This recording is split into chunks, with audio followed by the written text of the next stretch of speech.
Amandla. Amandla. Long live the spirit of Comrade Mdazo, long live. Long live. Long live the spirit of Lungudukuhle Mnguni, long live. Long live. Abash Israel, Abash. Abash Israel, Abash.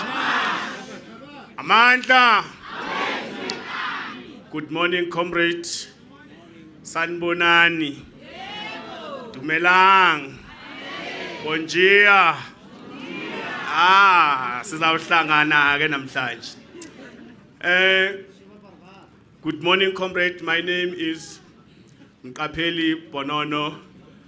I'm from the Socialist Movement, abahlali basemjondolo.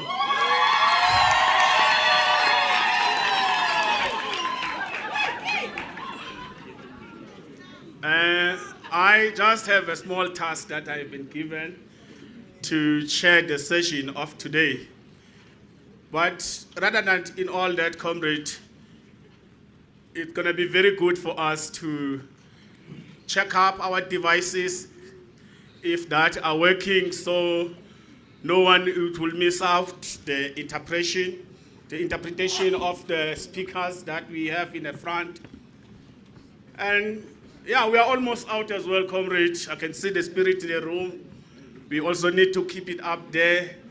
Tomorrow is our last day, so we must leave some memories and take some with us when we are going back to our respective countries. So without wasting time, comrade, can you check up? Are we all okay with all our interpretation? So the session that we are going to be sharing today, it's a popular democracy. That's the biggest question for us, what that means to us. Maybe for me as Abahlali, where I come from, we believe that democracy, it must be built from below. It must be built by the daily basis struggle that been faced by the working class itself in the ground, with the class struggle. It must be built up with the unity of the working class. We must be able to reject all forms of divisions amongst the working class. If it can be xenophobia, homophobia, ethnic, with all forms of oppression that are being imposed to us by the capital system, we must be able to deal with that and make sure that unity, it can take us forward. Amandla! So our speakers of the day, we will have Comrade Blanca from United Socialist Party of Venezuela. Comrade, if you can just pick up your hand, comrade, that will be able to see you.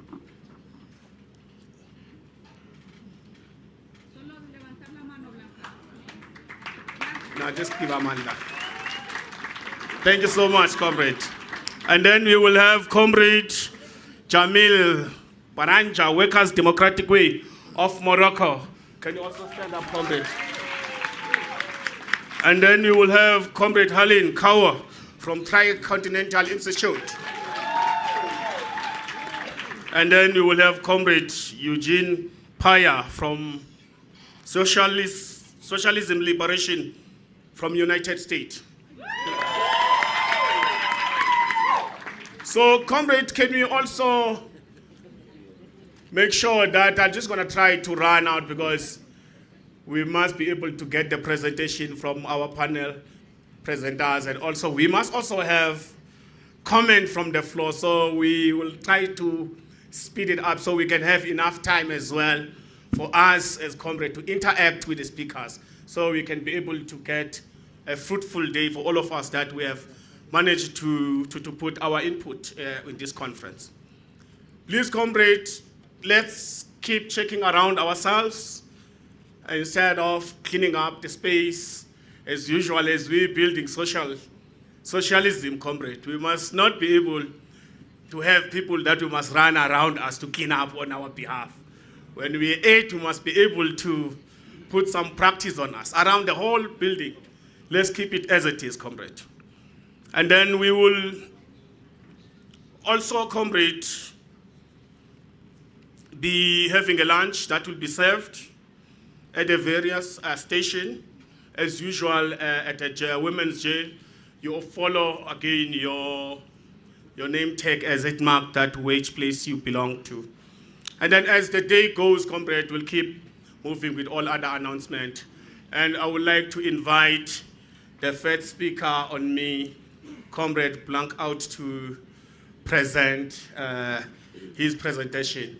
Then we can go. Amandla! Guerrilla! Guerrilla! City don't compromise.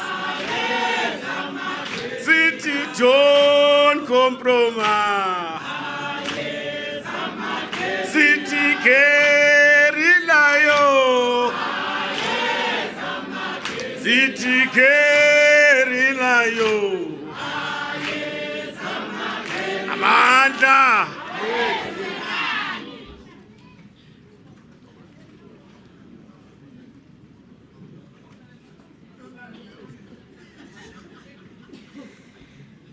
Saludos, hermanos, hermanas, camaradas, todos y todas, compañeros, compañeras de esta humanidad. Of this gathering of humanity that is seeking a pathway to life, for a pathway to socialism. And this topic of popular democracy is fundamental for the Bolivarian revolution. And we have created a path from the beginning of Comandante Chavez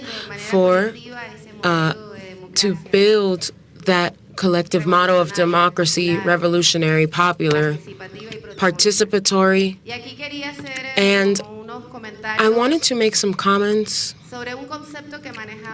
about a concept that Comandante Chavez had a firm grasp of, and I wanted to share it with you all. He says it is not the same to speak about a democratic revolution than a democratic revolution. The first concept has a little bit of it's revolution with a caveat.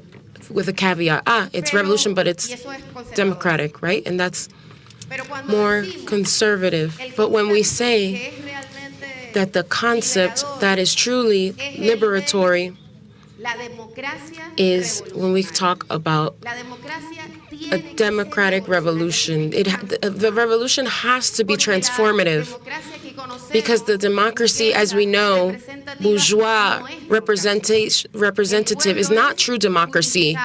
The people are used. The will of the people is taken hostage. It is not. There is no sovereignty, which means that those of us that are constructing socialism through democracy, we say that democracy has to be revolutionary. We have to get there to transform society with people from the grassroots, from the base. And what that means, that having power is having from a true democratic model. It means that power that has been delegated to us needs to be immediately used to strengthen, to reinforce, to guarantee that the people will continue to remain sovereign. And for us, it is very important to say that sometimes we, through faith, through the will of the people, through mass struggles, and when we build and construct underneath the paradigm of bourgeois representative democracy, we get to something languid that is lukewarm and does not defend the people and does not truly find mechanisms to return to guarantee that the people will continue to be sovereign and that they will hold the power. We must understand, brothers and sisters, when we set out de to una construct revolución, a plantearnos revolution, esa democracia we must revolucionaria. firmly be Pensar, planted diseñar, in poner en práctica a revolutionary acciones para democracy. We need fortalecer, to para set llenar out de fuerza action transformadora to strengthen esa democracia, and que to create a solamente puede ser con el pueblo. transformative democracy, which can only take Para place que la with democracia the sea power of fuerte, the people. For el democracy poder to be strong, constituyente, the que es el power, poder del pueblo, the debe constitutional power of the mantenerse people despierto, to remain organizado, aware, en movimiento. organized, and Un in proceso para que movement, sea in struggle, a realmente process de transición to truly hacia el socialismo, transition de construcción, to de parto, socialism, de una nueva sociedad, to give de birth verdad, to a new debe society liderar in earnest, permanentemente el must poder constituyente del pueblo, must el yield poder the constituent originario, power que of es the la people, the energía power of indigenous creadora, people, es which el poder popular, holds creative la fuerza energy, fundamental which para holds la popular construcción power, del the socialismo. essential elements in the construction of socialism. This is revolutionary democracy, participatory, central to the people. This is the power in its essence, to govern listening to the will of the people. But how do we do this? There's no real recipe for this. This is a heroic construction, a heroic task. But there are paths that we have walked through that allow us to understand and comprehend that we can make mistakes. That if it was a perfect recipe, that would be dogma. And if it was dogmatic, we would never overcome those mistakes. But when we're talking about heroic construction that centers the people, we keep creating a path forward. For us, brothers and sisters, and here I want to refer to the fundamental elements of our model for this type of democracy that is participatory, that real revolutionary democracy has to do with the construction of Bolivarian socialism of the 21st century, which harkens back to our deepest roots. And here I want to quote Bolívar. This speech in Angostura was key in the Bolivarian project and what was our practice of independence, which Chavez called to in the building of our democracy and building socialism. Bolívar, in this speech of Angostura, said, "Lucky the person can below the shield of the people is able to practice their ultimate will." And this was in 1859. Practices its absolute will. The reason for this is that we can have the power to be able to give the power to the people in an effective way. When Comandante Chavez did his electoral campaign in 1998, during the entire electoral process, he quoted this Angostura discourse. The father Bolívar said in this moment, "Nothing conforms to the popular doctrines like consulting to the nation en masse over the basic points in which the state is formed, the fundamental laws, the supreme magistrate. All of the particulars are subject to the error or the seduction.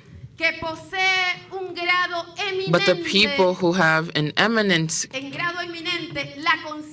level of the conscious of their good and the ways for their independence. And that way their judgment is pure, their will is strong, and such no one can corrupt them and not even intimidate them." I have to say, our father Bolívar said, our liberator Simón Bolívar said, "I have proof, irrefutable proof, of the strength of the people in the great resolutions. And that is why I've always preferred their opinions over the ones of the wise. When Comandante Chavez achieves victory,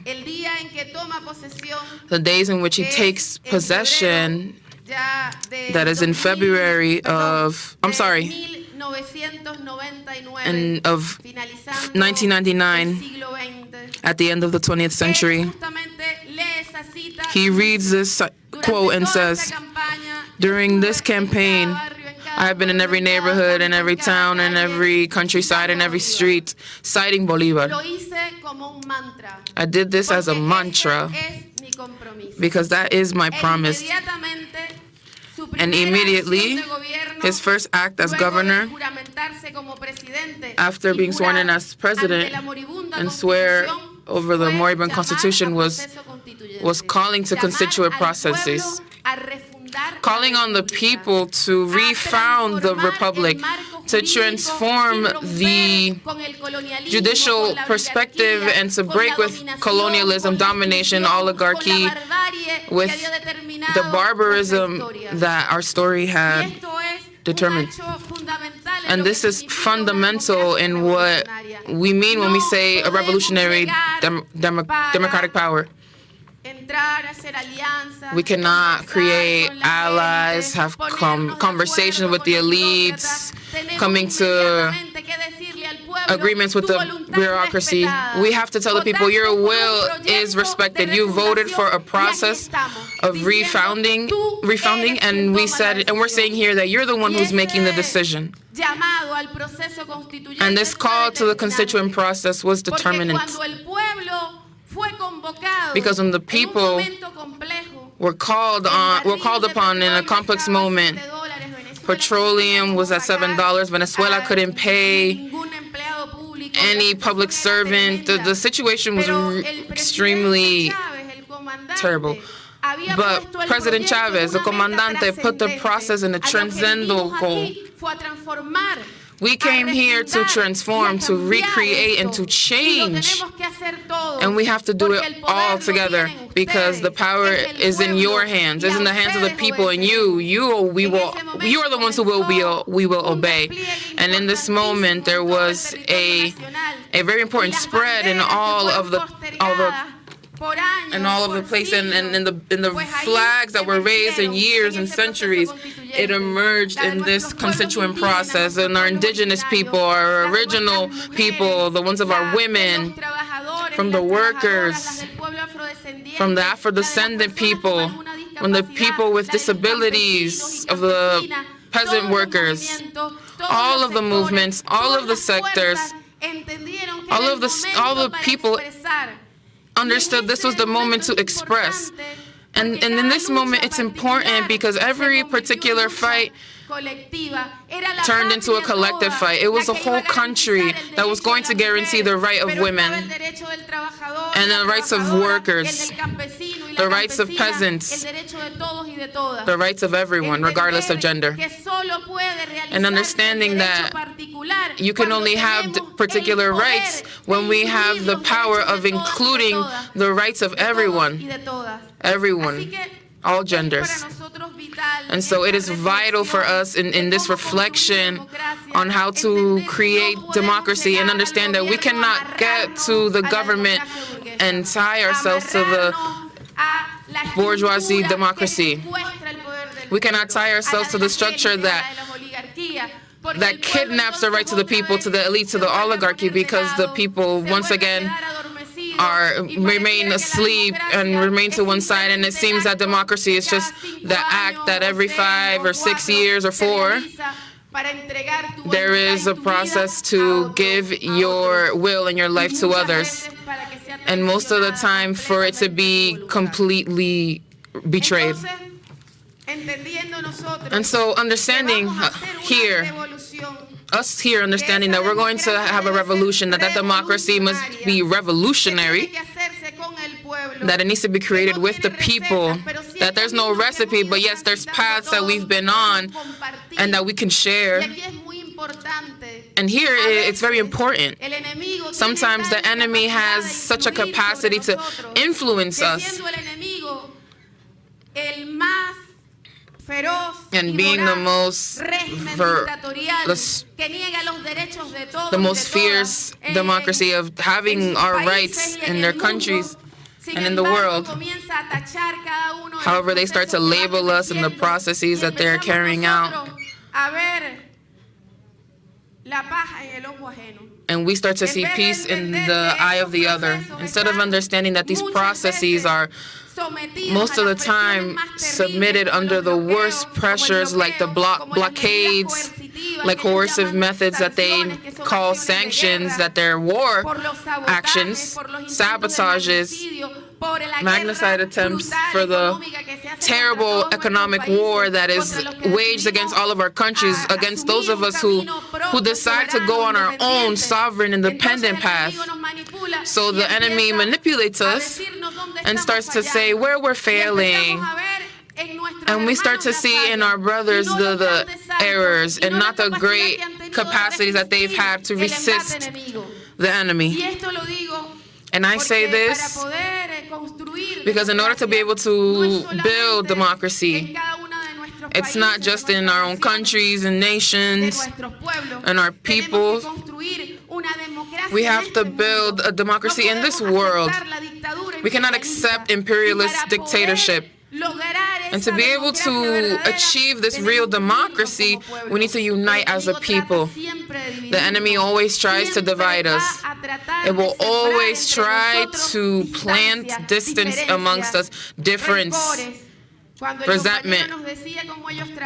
When our compa said that how they work, in order for the working class not to divide, to not have exclusion, so that there are no prejudice against others amongst us.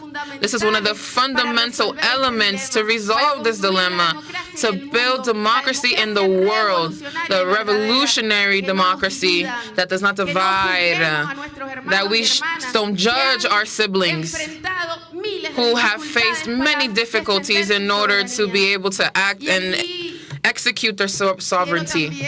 And here I want to also talk on an element that I find very important.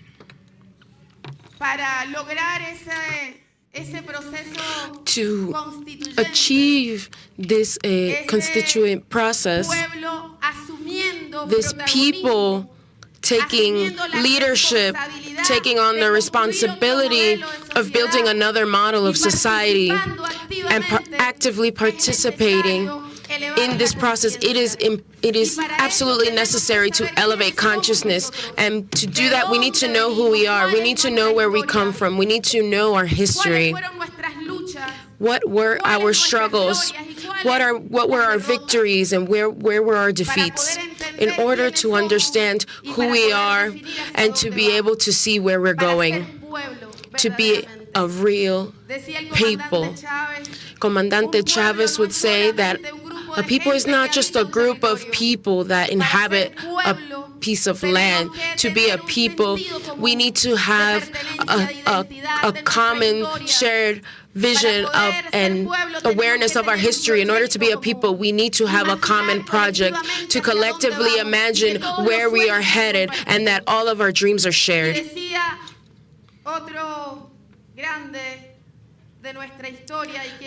And I also want to cite another great historical figure around what it means to be a people.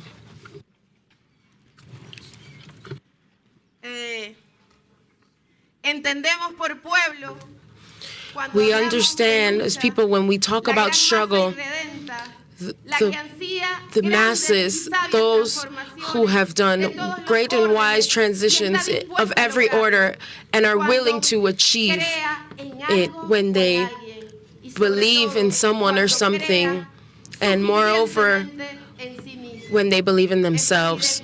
This was Fidel Castro, and history will absolve us. And this is a people when they begin to believe in themselves. And this happens when people are conscious of who they are and what their history are. And this is so important, comrades. of humanity, what we do in our space, our lived spaces, our lives, and our territories, and our movements, we need to also think of them as part of humanity. The changes that need to be forged need to occur at a worldwide level. We need to all bet on marching together. Bolivar said in this process of independence and trying to guarantee Latin American unity in order to face the Spanish imperialists, but moreover to face the new impending threats.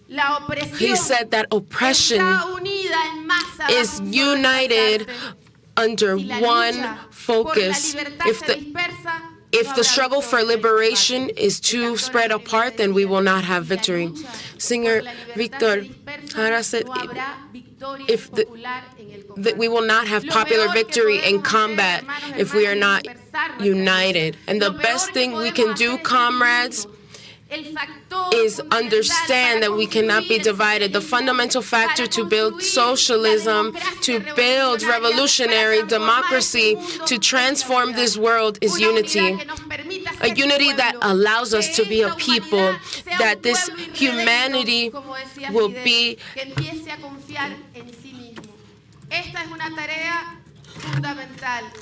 irreverent and will be confident in themselves. And Fidel, cited to this, and we engaged in a constituent process. And at that moment, the constitution that came out as a result of it was the most progressive in humanity. And we wanted to ensure that, this is not a decree, this is part of a process. We needed to go little by little, guaranteeing that the people, by their own willpower, through their awareness, they ascended to a transformative state. So to practice a republic is to practice power. Our Constitution in Article 5 says that sovereignty exists irrevocably within the people, and practicing it and is practiced in a direct way all throughout the Constitution and its bylaws, and indirectly through the vote. The vote is an indirect way, a designated way to practice power. But our goal is that the people directly and sovereignly. And even if, as defined in this article and in the Constitution, and what was taken on in the constituent process is not decreed, it is practiced. And this was a complete process because despite the difficulties, we did not need to just convince. We needed to create consciousness. We had to demonstrate that we could make government, that the people could govern, that the government was not going to be in Miraflores, right? Because if the government is in one place with the enemy that we have, the coup would have been fatal, and we would not have this pathway to history that we have. But when we carry the collective project together, there is no way to be defeated. The revolution becomes a force and a pathway and a process that is irreversible despite the attacks, the difficulties, the aggressions, and even the mistakes. Because a man does not, or a woman does not hold it, or a structure holds it, nor a government holds it. It is a people that exercises their sovereignty. They are aware of their historical role, that understands their responsibility to one another, to the collective. And this is a beautiful, complex process. And we would not have enough time to speak on it. But the first ways of organizing were those urban committees. Our people lived in the hoods, in the Sierra, on the margins, without the right to anything, without any services. But in that land that was that you occupied, that you made your home amidst the most awful conditions, and your family had been living there for 30 or 40 years, it was not even yours. And at any point, you would be displaced. You had ownership of nothing. And what begins to develop are those urban land committees. And the land belongs to the people that inhabit it. And this home needs to be the property of each and every one of us. But that property, that land, in order to get it, we need to plan for it. We need to develop a collective strategy. It must be the property of a community. It has to be through the efforts of everyone. And it began to, the memory of the neighborhood began to reconstruct itself. The collective history began to come up. How did I get here? I came here from the rural areas, and then I ended up in the city, or I ended up in the mountains, right? But through the displacement, the landlords used to occupy the land and would displace the peasants, and then you ended up in the cities on the margins, in a city that's not a city, in the informal city, as we call it. And that peasant that already had children, that had built a life there, began to understand their history, and then they understood that their neighbors and all the other folks that were there understood that someone had been displaced, or the river had taken them, or the rain had taken down their improvised home made of tin or of wood, and each person began to reconstruct the history of where they came from. But the magical thing was that in this process of the history of the neighborhood, we began to understand what we wanted to set out to do. How do we live together to achieve the dream, that the will of wanting to achieve the maximum amount of happiness possible? In those urban land committees, after having the land and after making sure that their home was there and understanding that the land was for everyone and that it was built together, the memory and the project leads to a constituent. And then we became a water committee because we need water. And then we had to come together, make health committees. And then the missions came up. And it was such a beautiful, this is where everything starts to complement each other and people begin to complement each other.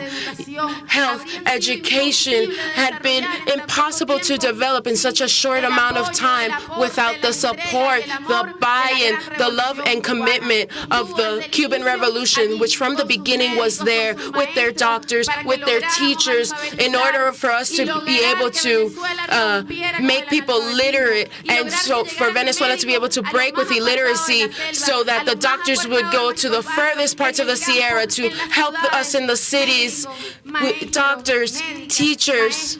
A dynamic that began to, have the people understand that they're not just receiving aid or receiving help or charity. Each need becomes a movement. Each need becomes a right. And every movement is a means of empowerment, a means of construction of people power. And those ways of resolving the most difficult elements of daily life began to teach us to create government, to plan. It was not only enough to have the water committees, the land committees, the health committees. Now it was necessary to create the framework for a government. And this is where the communes come into play.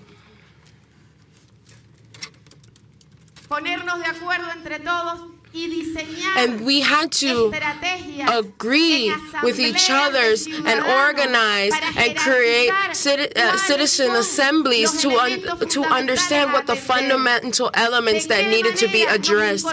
How do we incorporate ourselves into this? And this was something that took place that was magical all throughout the country. Thousands, millions of men, women, and moreover, the women in the communities took on the responsibility to make government. And when many people ask us, how did you achieve the Bolivarian Revolution and face and survive 24 years of systematic imperial war, of blockade, of coercive measures, of economic war that led us to have 1% of income, of 100%. In many moments, we have had to contend with just 1%. How have those people resisted? We have resisted because the people govern. The people have waged a revolution because our democracy is revolutionary. It's not this absolutely invincible thing. It needs to not be alone. It needs to be accompanied by a revolution in this world in order to defeat imperialism. But they have resisted the most difficult hits, and because one of the worst blows was the assassination of Chavez. His death because of the ill health that was also caused by the systematic measures imposed by imperialism. This was a worker that guaranteed peace in the republic, that has not given up before the imperialist governments. The power is for the people, and that's why it is so important to feel that our brothers and sisters of the world do not only see the errors that we can make when we are trying to forge a path, but to understand the strength of a people and of a worker that is a president and takes on the commitment and to not allow dreams to be defeated and the project of a people. I also think, brothers and sisters, and also to begin to close, that there is no possibility of creating a real revolutionary government unless it is through socialism. But there is no way that we can make socialism if it is not a real democracy. We need to effectively build instruments and tools that would allow the central participation of a people in a permanent manner. This is absolutely necessary to make those processes irreversible. And additionally, it is important to understand, as many of our revolutionaries understood, Martín, O'Higgins, Bolívar, Manuela, they understood that it was only possible to create a transformation of Latin America and guarantee our independence if we remain united. And this is a huge determinant. We know that unity allows us to march together. And I wanted to read here, but I think I left the book somewhere else. I wanted to mention another phrase from Comandante Chavez, that on this side of the world, there is a revolution afoot. In the South, there is a revolution afoot. And it is a revolution that is unstoppable. It is a geographic revolution. It is a historic revolution. And it is a spiritual revolution. And it is a moral revolution. And it is a necessary revolution. And brothers, sisters, under the most complex circumstances, it is our job to make the revolution. Socialism and democracy. Thank you very much.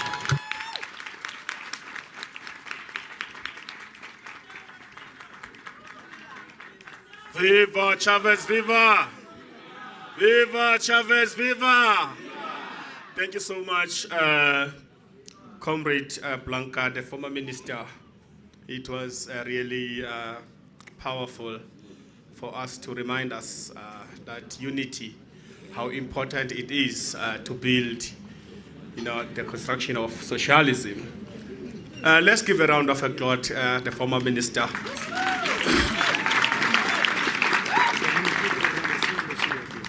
And I would like to invite our next speaker, Comrade Jamal from Morocco, the General Secretary of Workers' Party. The left party in Morocco does an amazing job, that they are facing a lot of oppression as well. So we'd like to welcome you in the podium, Comrade. Thank you so much.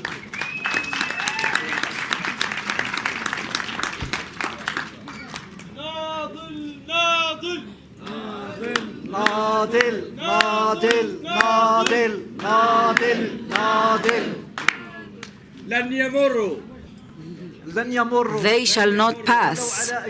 They shall not pass even over our dead bodies. They shall not pass. Good morning, everyone.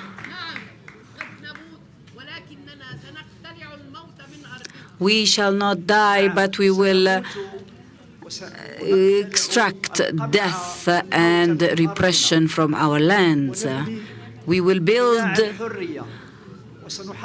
castles of freedom, and we will destroy the chains of imperialism and Zionism. Good morning, comrades.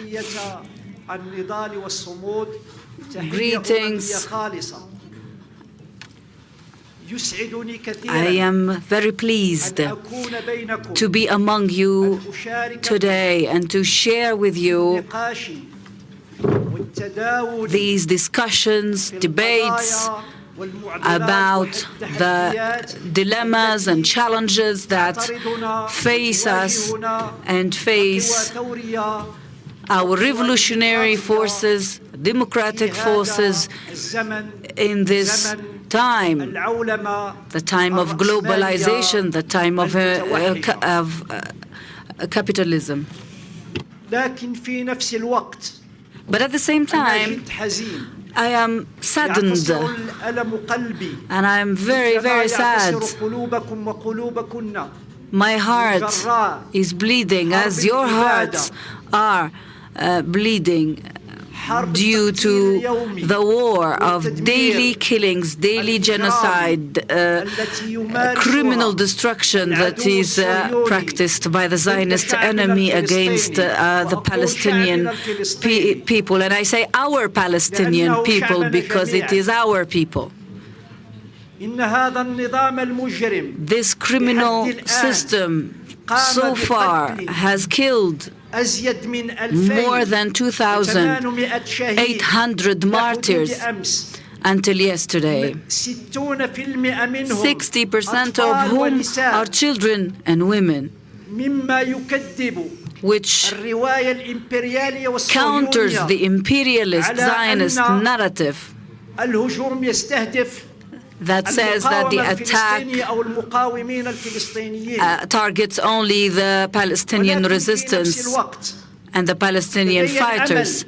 But at the same time, I am hopeful, and I have big hopes that we will win, that the Palestinian people, thanks to its resistance and its unity, which is very, very important, and a strategic change in the Palestinian resistance after a period of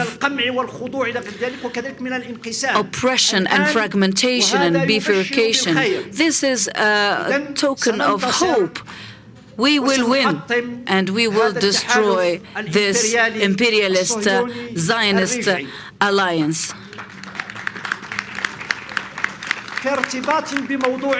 In connection with our topic today, which is about popular democracy, I have to say or refer to a very faulty ideological narrative that is spread by imperialist Zionist enterprises, and that says that Israel, this criminal entity, is a democratic state. How can a democratic state kill children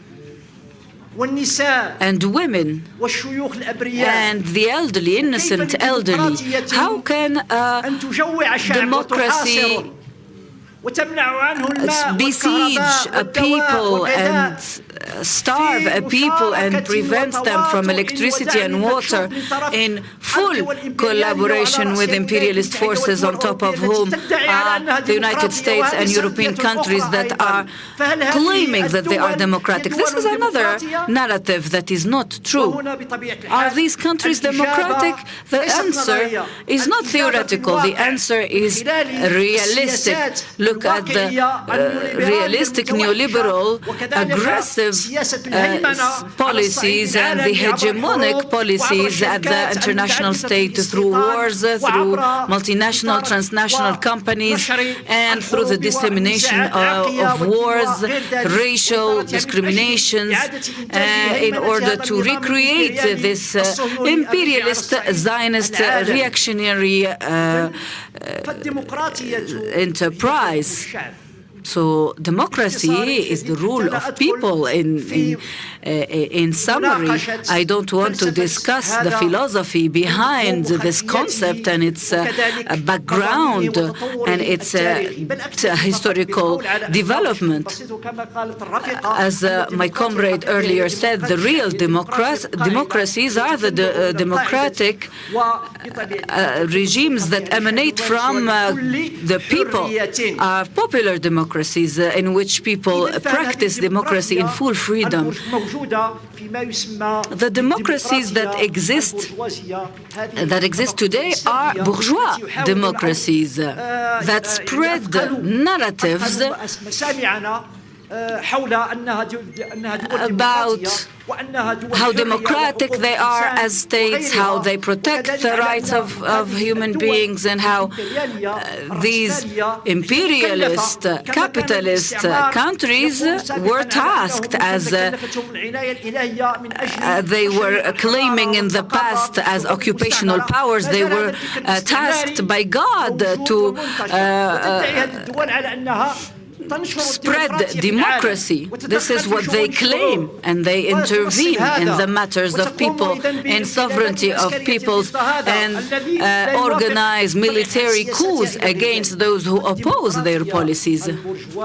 So bourgeois democracy is a liberal democracy that is not just an impartial ruling system.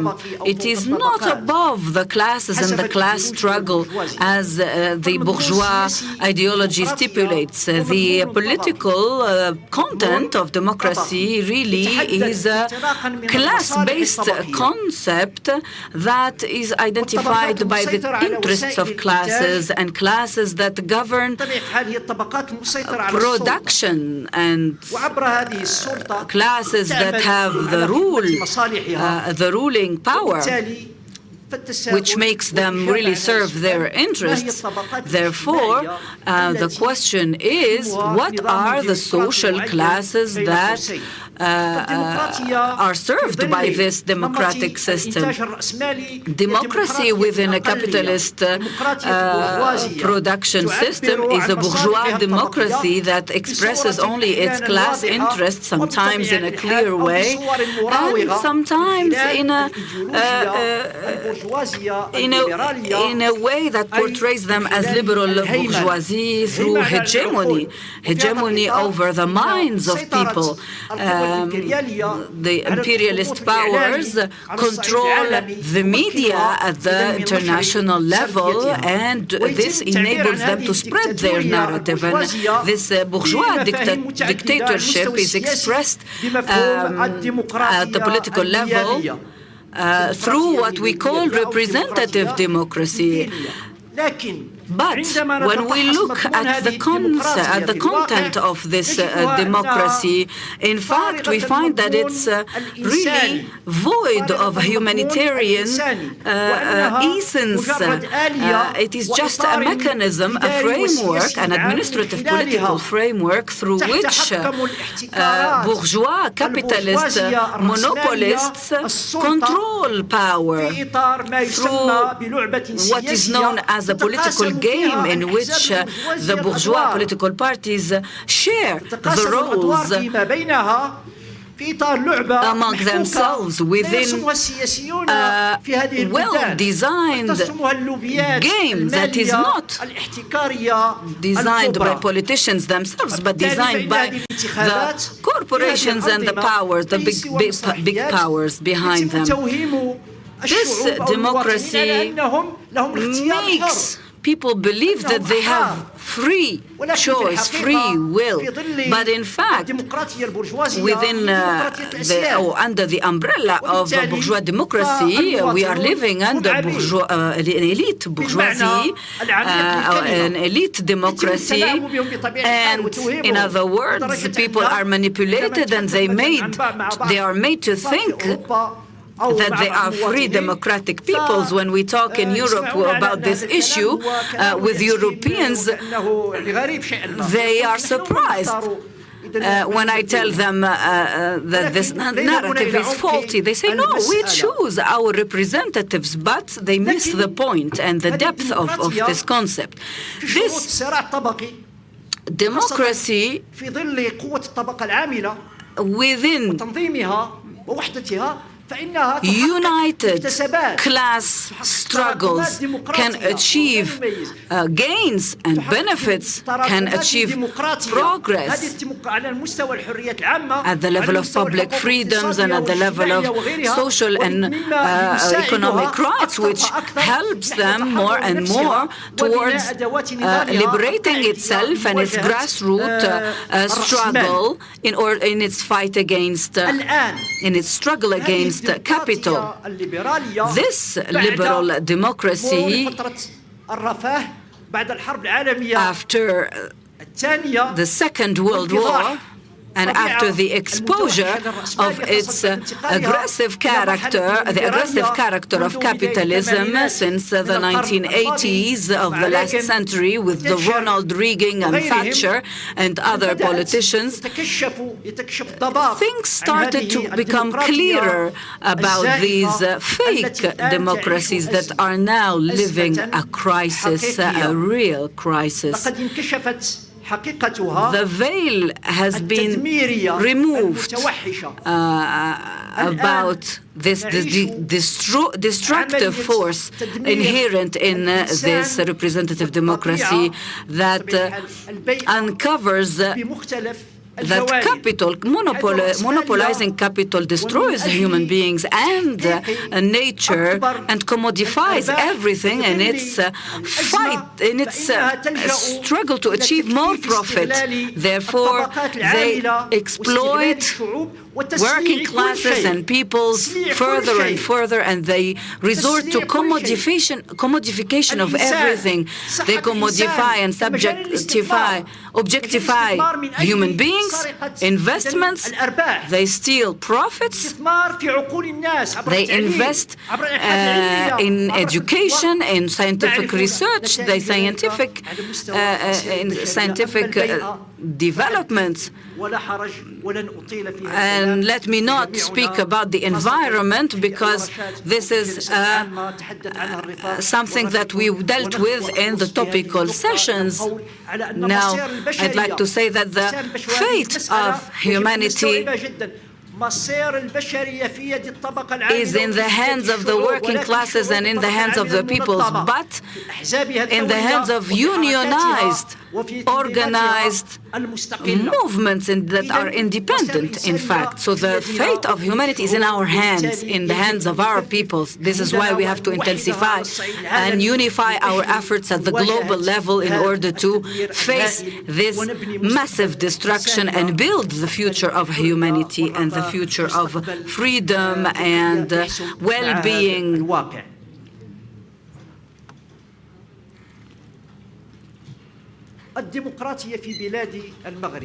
Now, in my country, Morocco, democracy is called the surface democracy, or facade democracy. We also call it the Makhzen democracy.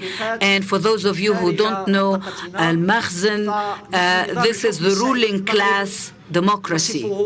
We call it Makhzen. Makhzen is another word for ruling class. It is a political structure that is authoritarian, and I will talk about it here.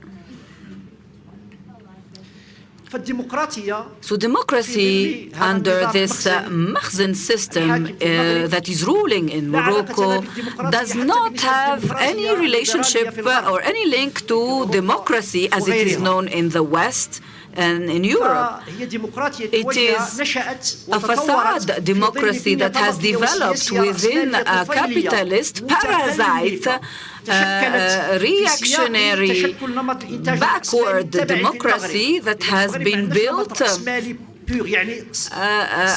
as we don't have a pure capitalist system. In Morocco, we have a dependent capitalist system that is dependent on foreign markets. It exports energy and agricultural products, and it serves monopolistic companies that exploit the market in Morocco. And therefore, this dependent capitalist system was actually formed after the formal independence of Morocco. I don't think that we have been really independent since 1960, because the revolution was aborted by the bourgeois leadership of the national liberation movement. Now, historically speaking, if there is a liberation movement that is not led by the working class, it will fail. And this is what happened in Morocco. We consider that this authoritarian regime has been built on serving the interests of capitalist interests, especially the French. And we were colonized by France and Spain. And these authoritarian structures has been made to look as modern, but they hide, of course, a class-based, a bourgeois, comprador society that only serves its own capital interests. And within this class system, the state apparatuses were formed, and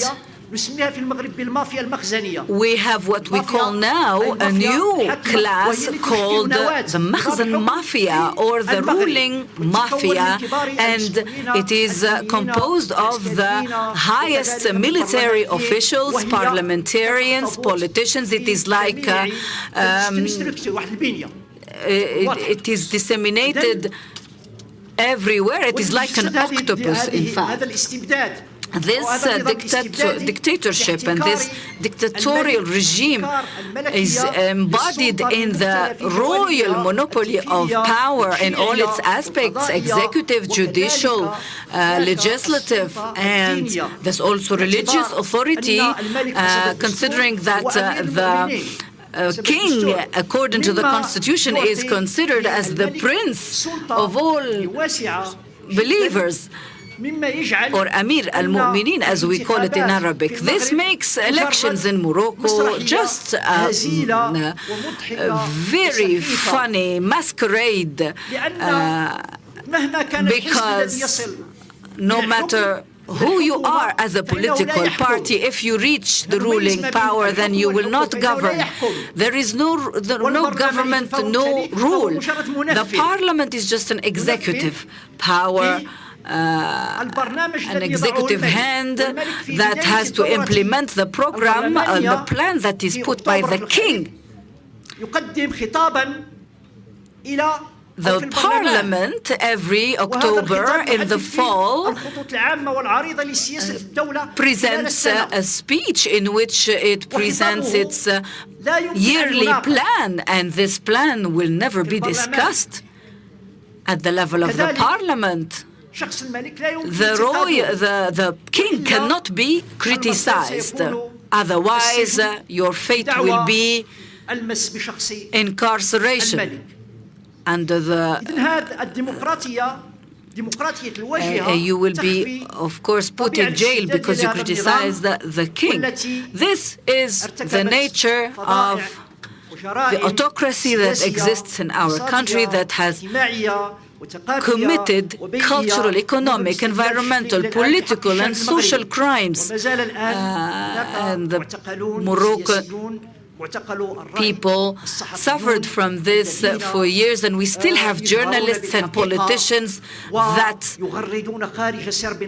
were vocal about their criticism of the system, and they were sent to jail. They are still in jail for that. The history of this dictatorial system is a painful history for the Moroccan people, and in our political party, the Democratic Way, we are a continuation of the Marxist-Leninist Moroccan organization, Il Al-Amam.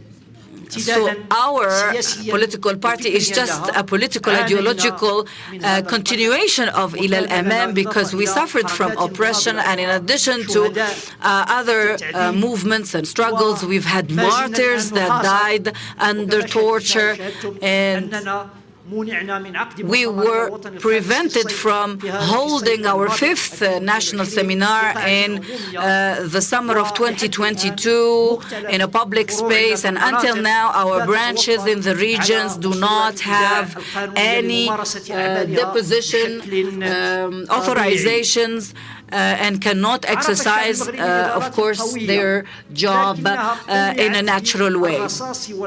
We were faced by bullets, by fire. Thousands of martyrs died in the uprising of 1955 in the Rif, in the countryside, in 65 in Casablanca, in 1984 in the north of the countryside or the Rif, in the 90s in the north. These are crimes that are added to the looting crimes, the theft, the stealing committed by the corrupt ruling classes, this rentier economy, the monopolist economy, the looting economy. Our rich resources are smuggled outside of our borders, either in the form of investments in other African countries, and this indebts our country in a lot of debts. We have 86% of the GDP in Morocco is made of debt and interest rate. Imagine that. Imagine that this system has inundated Morocco. This makes the ruling class in Morocco, the government of Morocco, as a dependent student of the capitalist system. Marrakesh, this city,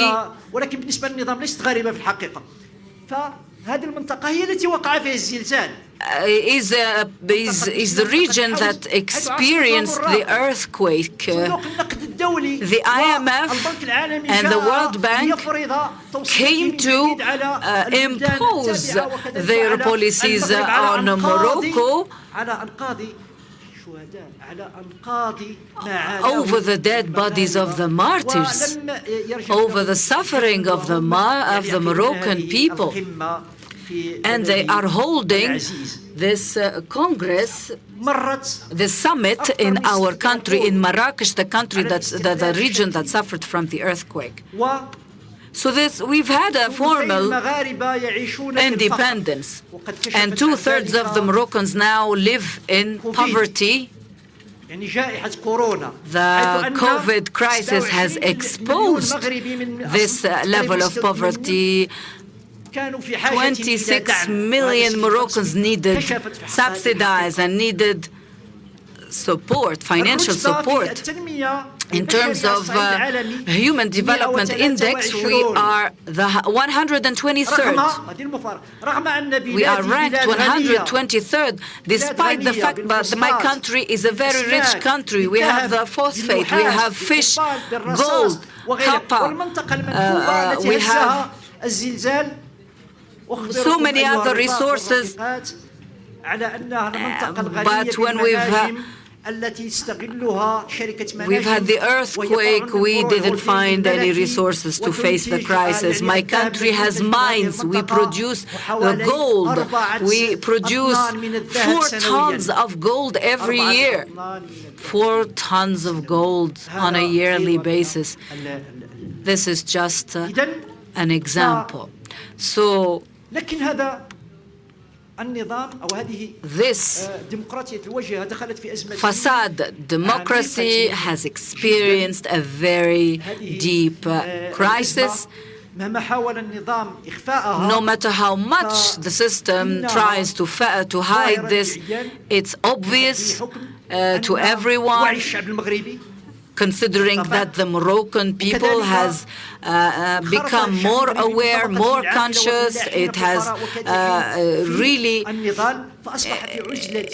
become involved in the struggle, including peasants and workers, and now the system is isolated and has nothing, no tools, nothing to do except oppression and inundating the country with debts, $600 billion of debt, $1.3 billion of debts to the IMF. More than 80% of Moroccans boycott elections, and as a political party, as the Democratic Way, we are the only political party that boycott the elections, and we go to the streets, to the villages, to the neighborhoods to expose this fake democracy, the democracy of the elite and the democracy of capital.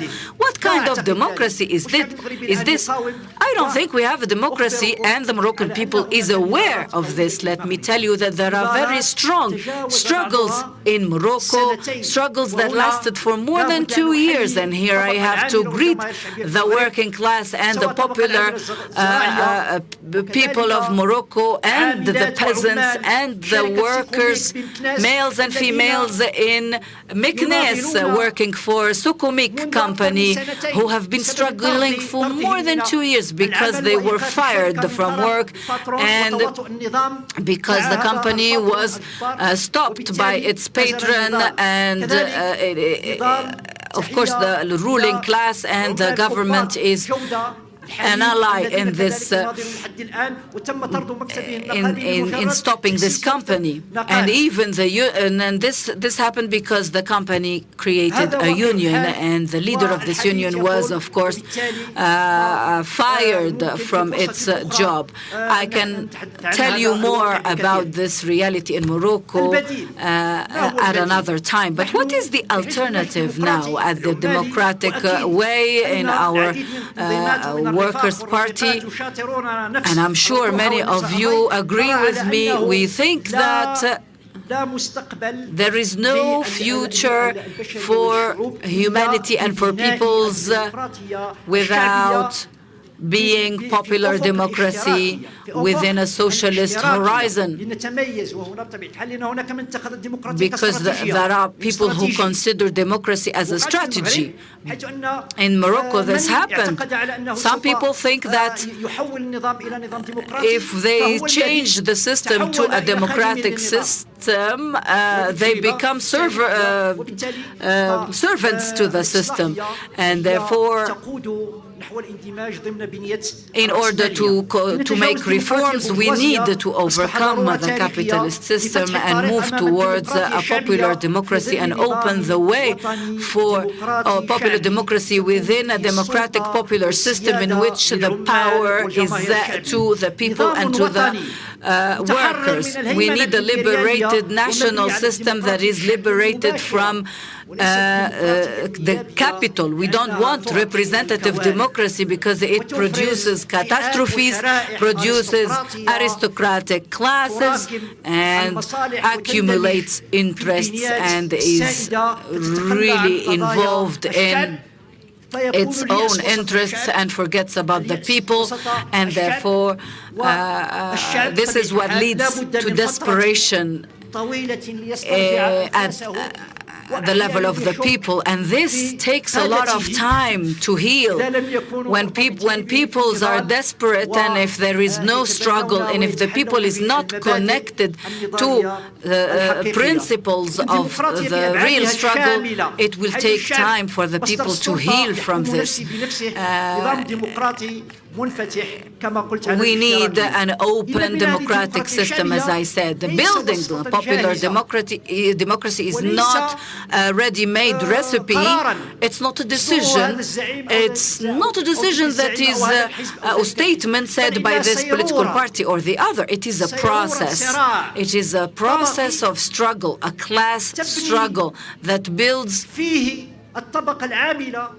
in which popular classes build their struggle tools, in which they practice to face, to confront, to be patient, to be solidary, to show solidarity to each other, and to transform into the leader. Therefore, leadership should be given to the workers, and this is a process. And this happens by framing, training, and providing a framework for popular forces, and therefore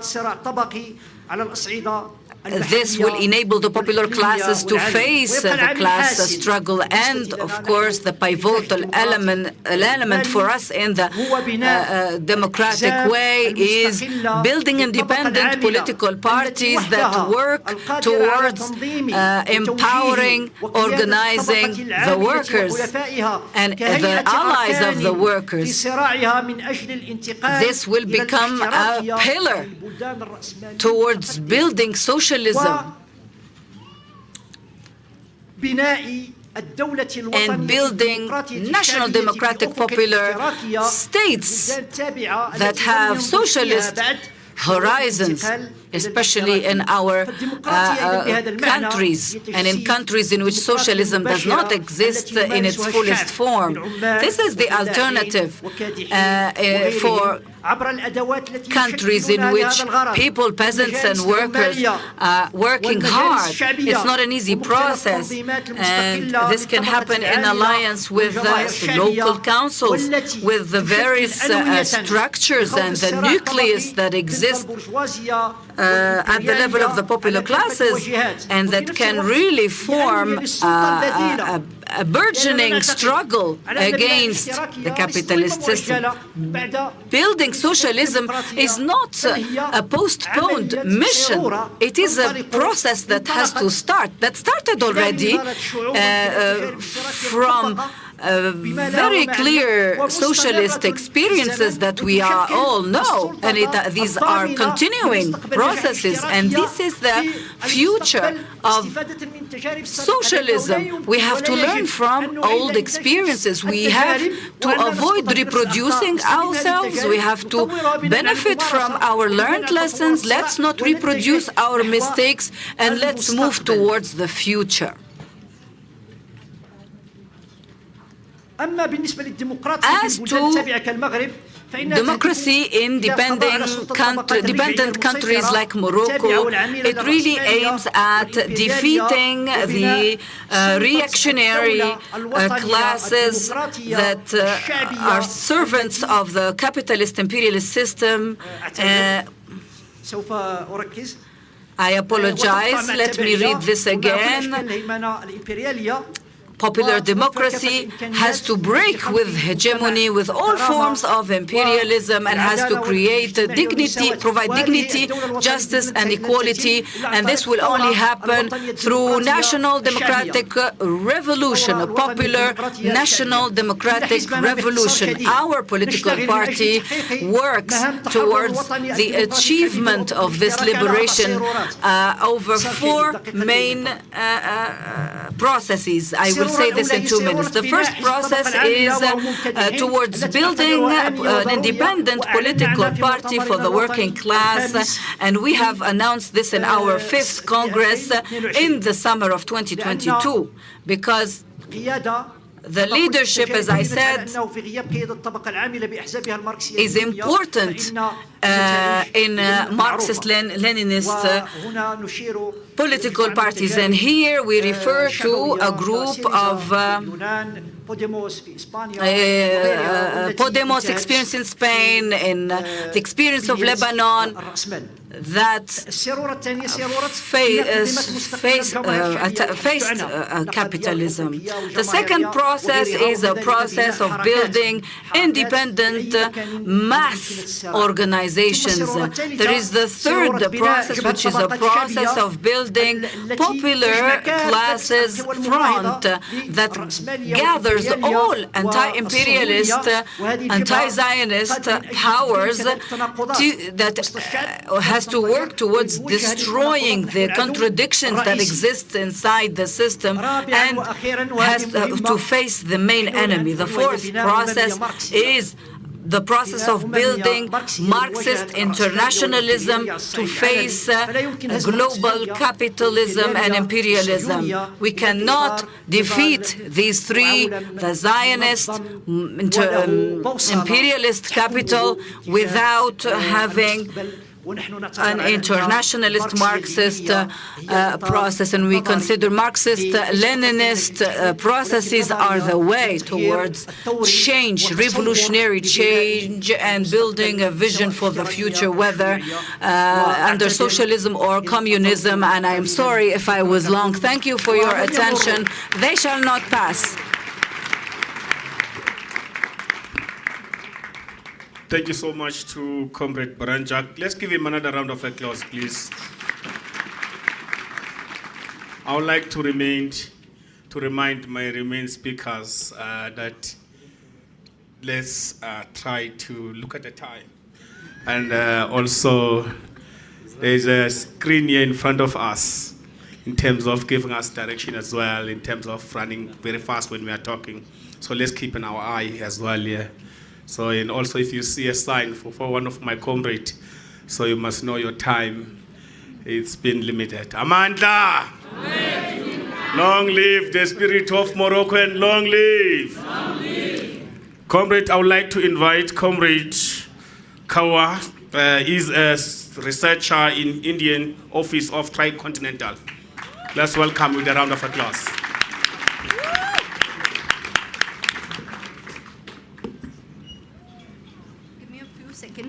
I'll just start. Comrades, I'm going to speak about, in relation to the Mystica that we had in the morning.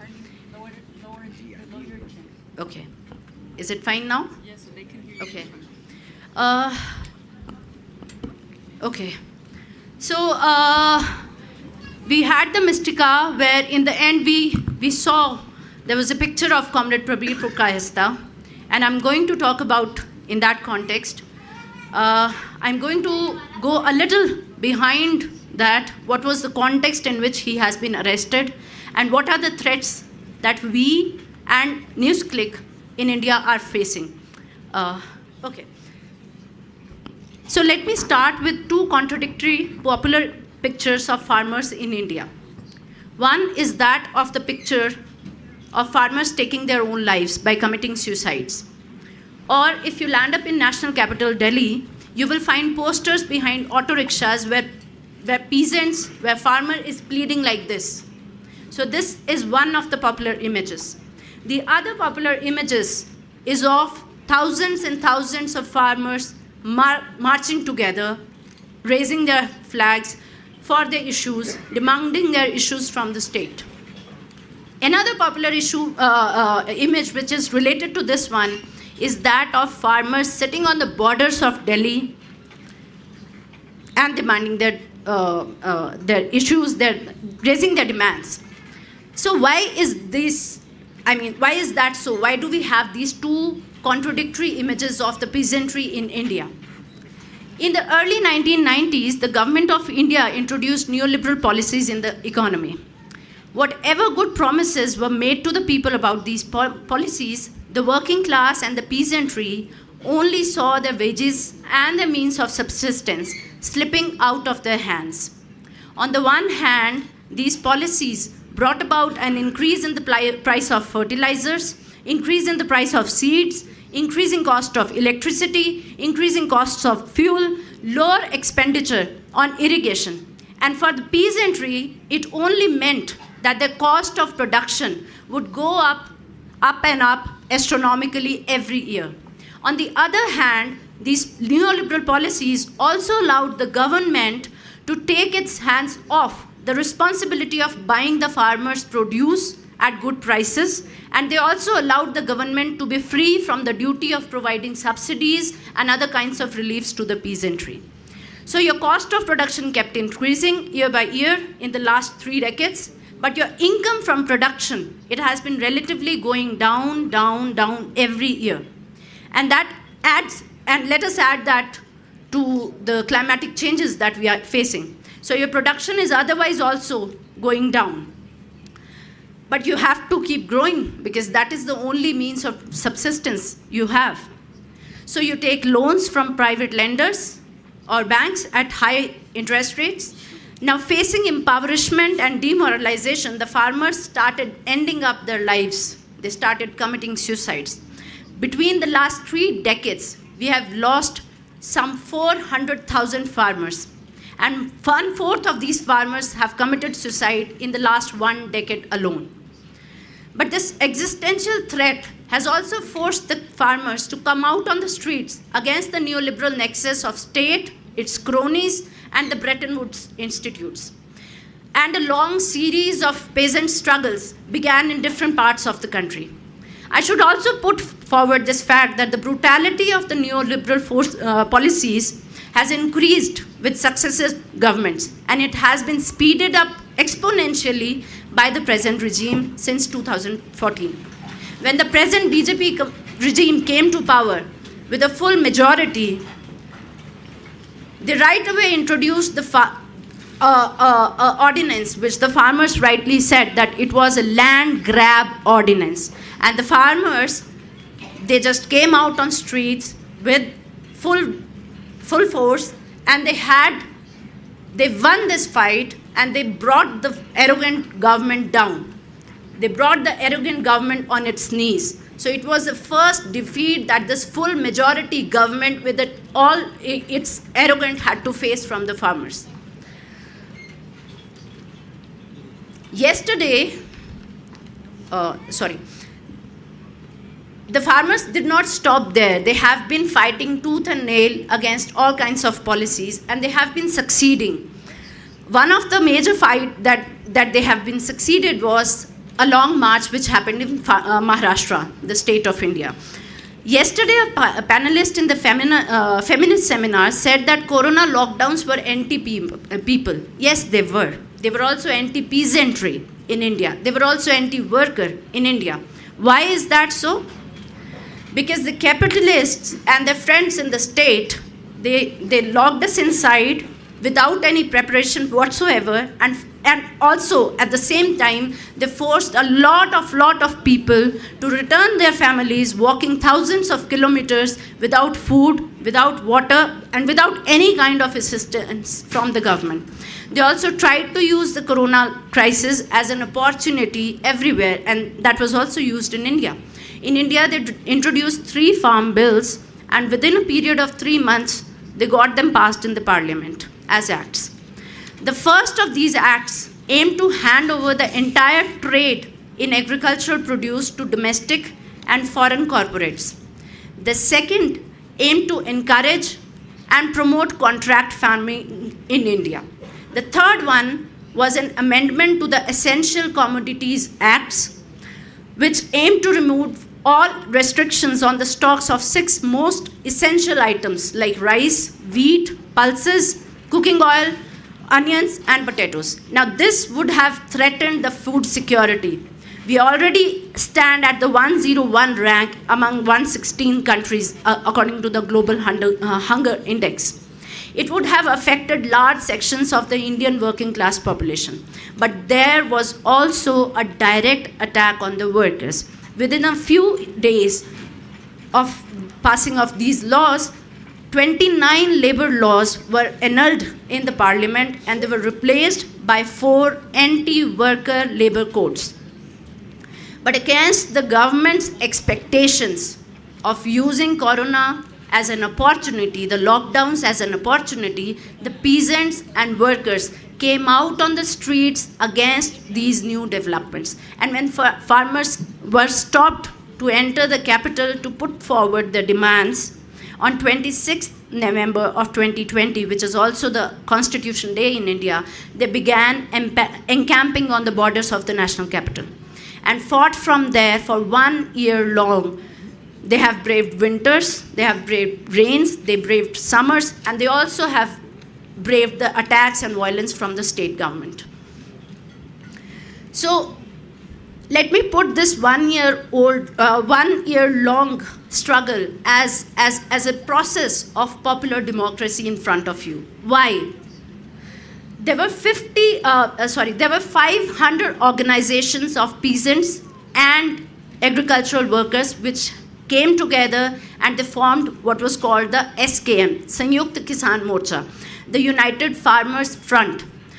Now this front would take the decisions for their struggles. And these decisions were not taken on the basis of voting. They were taken on the basis of consensus.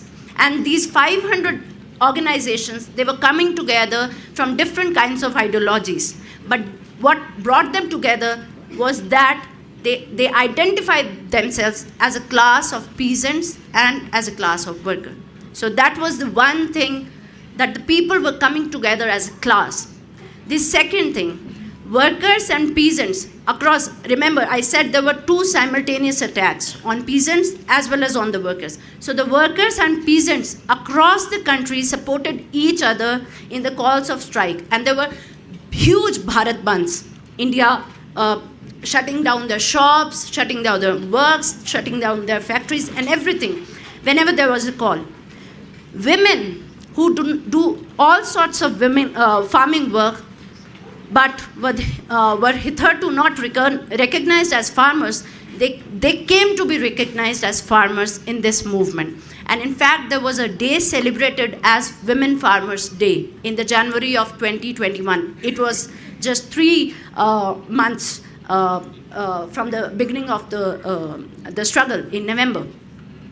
Now, women were also recognized as an important agent in this class struggle.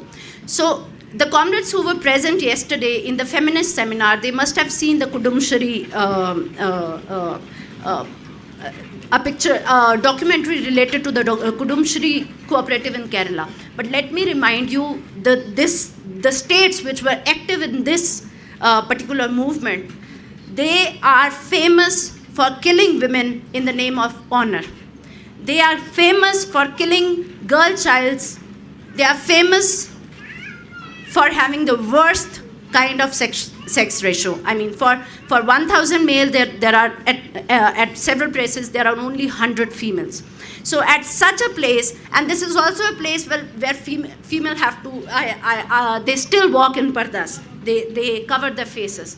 So this was a place, this was a movement where women, they not only gave up their parda, they also stood up as strong agents of the movement. They were documenting the movement, they were leading the movement at several protest sites.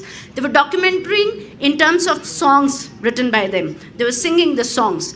And they were also leading in terms of, they would carry out entire stage programs. They will think about who should come as a speaker and all sorts of things. Another contradiction that is very clearly found in India is the caste contradiction. But now caste contradictions were being talked about in this year-long movement. Let me give you an example. Dalits from one village, Dalit women from one village were asked by the upper caste women to come along to a protest site. But when the Dalit women asked that we do not have a vehicle to go, so the upper caste women arranged another trolley behind their tractor for them to be seated separately. But then Dalit women raised voice. You are again, you have started the discrimination here itself. You are not going to take us forward with you. So this kind of conversation, this kind of dilemmas were being talked there. and they were forced to actually sit together in 2 trolleys and go to the protest site. This is one example of how caste contradictions were being overcome. Another reference to this is the langar system, which farmers' movement had for a year long. This is the community kitchen system, where people of all castes and religion were eating together at the langars. We have a different system where upper caste people do not have, they have a different set of utensils for the lower castes. But here, they were not having a different set of utensils. There was a single set of utensils kept for everybody, which they had to reuse. This was the langar system.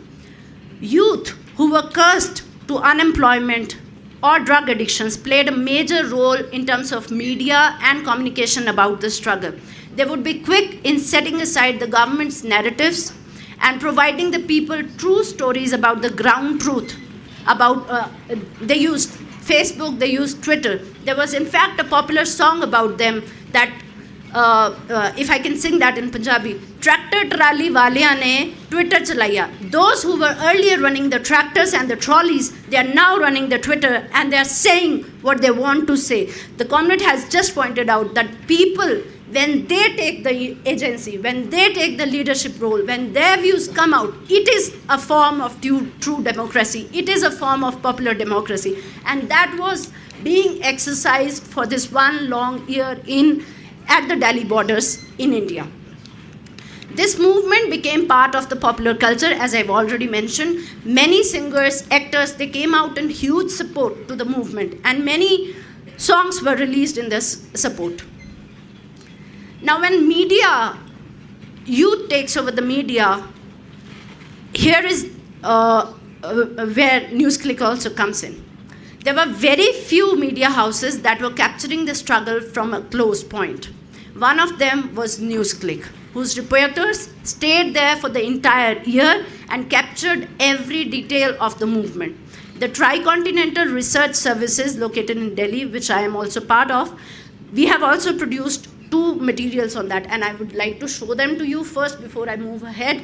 This is the dossier which we had produced after the movement, analyzing how it was, what it meant for the people, and this was the newsletter which we came out with right in the middle of the struggle, and we called it the Kisan Commune, the Farmers Commune, taking inspiration from the Paris Commune. I would request that everybody takes a look at this, because this is why we are being attacked. Okay, so, but, sorry. The Tricontinental has produced this material, but because of this crime of reporting or writing about this historical process, NewsClick and Tricontinental office were raided in February 2021 first. The raid at NewsClick office and at Comrade Prabir's home went on for 4 long days.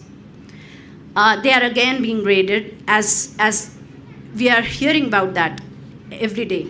And today as well we heard about this. They are saying that they think there is a money laundering case, but you can well imagine that this is a true case of a government sabotaging free speech, alternative view from theirs, and people's view. The article has, which recently the New York Times published, that again brought the focus to NewsClick and Tricontinental. And on 3rd October, houses of some 100 people associated in different capacities with the NewsClick and Tricontinental office were raided by the Delhi police. They took Prabir Purkayastha and Amit Chakrabarti in custody under the UAPA, the Unlawful Activities Prevention Act. Now, this is an act which is called the Anti-Terror Act. Without giving any FIR, they did not even give us a FIR on what basis they were taking them in custody. Now, this act is notoriously used to silence any kind. The UAPA Act is used to silent any kind of dissent against the government in the name of suspicion that such and such person is involved in terror activities. or threatening the nation. But the use of UAPA has dramatically increased since this government has come to power.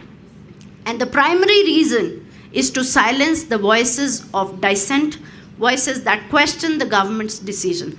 There are a lot of students who have been put up in jails under UAPA. There have been a lot of journalists who have been put up in jails under UAPA, and now we have our comrade Prabir Purkayastha and Amit Chakrabarti in jail. So what happened in these raids? As they had claimed that there is some money laundering, but what were they questioning? The only questions throughout the raids was whether you covered the year-long farmers' movement. Did you cover? If you covered, were you paid by NewsClick some kind of bonus? So these are the kind of questions. And when they are raiding, they are taking away all our devices without telling us the hash values. So that means they can use them and they can plant anything against the people, and everybody knows what happens then. I was talking to Comrade Sudhanma, who is editor at Leftward, whose books you will find outside on the bookstall. And he said that this attempt is similar to the capture of Gramsci in jail. They wanted to silence a voice for a certain period of time so that they are not able to think and their voices are not able to reach to the people. But let me remind you, comrades, that Gramsci's mind did not stop working even in prison. Bhagat Singh continued writing and reading and producing his prison notebook in jail. Walid Dakka, he has been imprisoned for a long time, but his voice has been reaching out to people across. So, and we are also hopeful,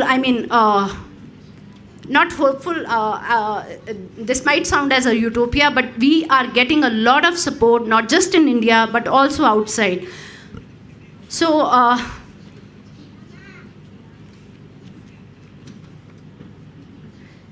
different parts of, different movements, different organizations, they have come together and supported us, but like Comrade Tikendra put it up yesterday, the situation is really tense. It's not that, we are getting support, so things will be fine or things will be on our side. And I'm also reminded of what Comrade Claudia said on the first panel. She said that when a beast is being attacked, it either hides away or it just starts attacking randomly. And everywhere, the beasts have started attacking randomly. This is happening everywhere in the world. But what do we do?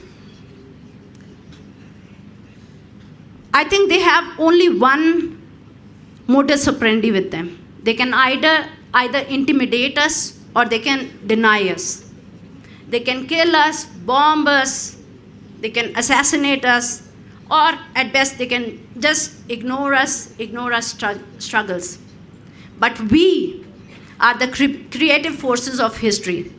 And this attack will force us to find new creative ways of existence, of being together with the struggles, of writing about the struggles, of documenting about the struggles, researching the struggles. We won't stop working with the movements. We will keep writing for the movements, with the movements. And with this note, I would also say that because both Tricontinental and NewsClick have been attacked, it becomes our revolutionary duty to go and see the Tricontinental materials, to see what is being attacked. And as I say that we will not be silenced, I will just end by quoting a Hindi poet. He is associated with the progressive writers movement in India.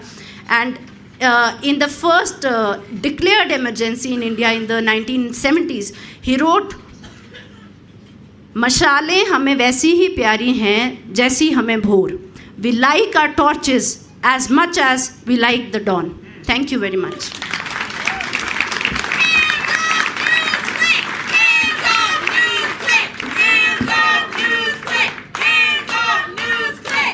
Thank Thank you so much. Let's give a round of applause to Comrade Helen, such a powerful presentation he has given to us.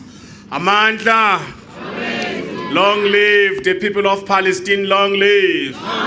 Long live the spirit of Comrade of India, long live. Amandla, Abash, capitalism, Abash. I would like to invite our last speaker, Comrade Paya. He's a writer and a journalist, and also a member of a liberation movement in the United States. Welcome, Comrade Paya.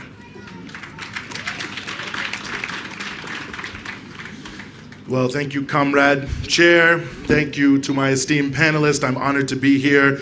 You'll have to just give me one brief indulgence, because I have to say, looking out from this side of the platform, it's so beautiful to see this collection of international anti-imperialist revolutionary strugglers that I have to take a photo.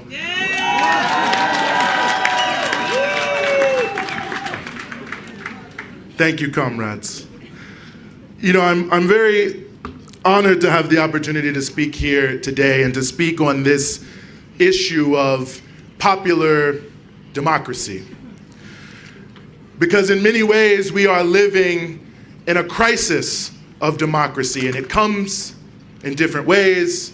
It manifests in different realities.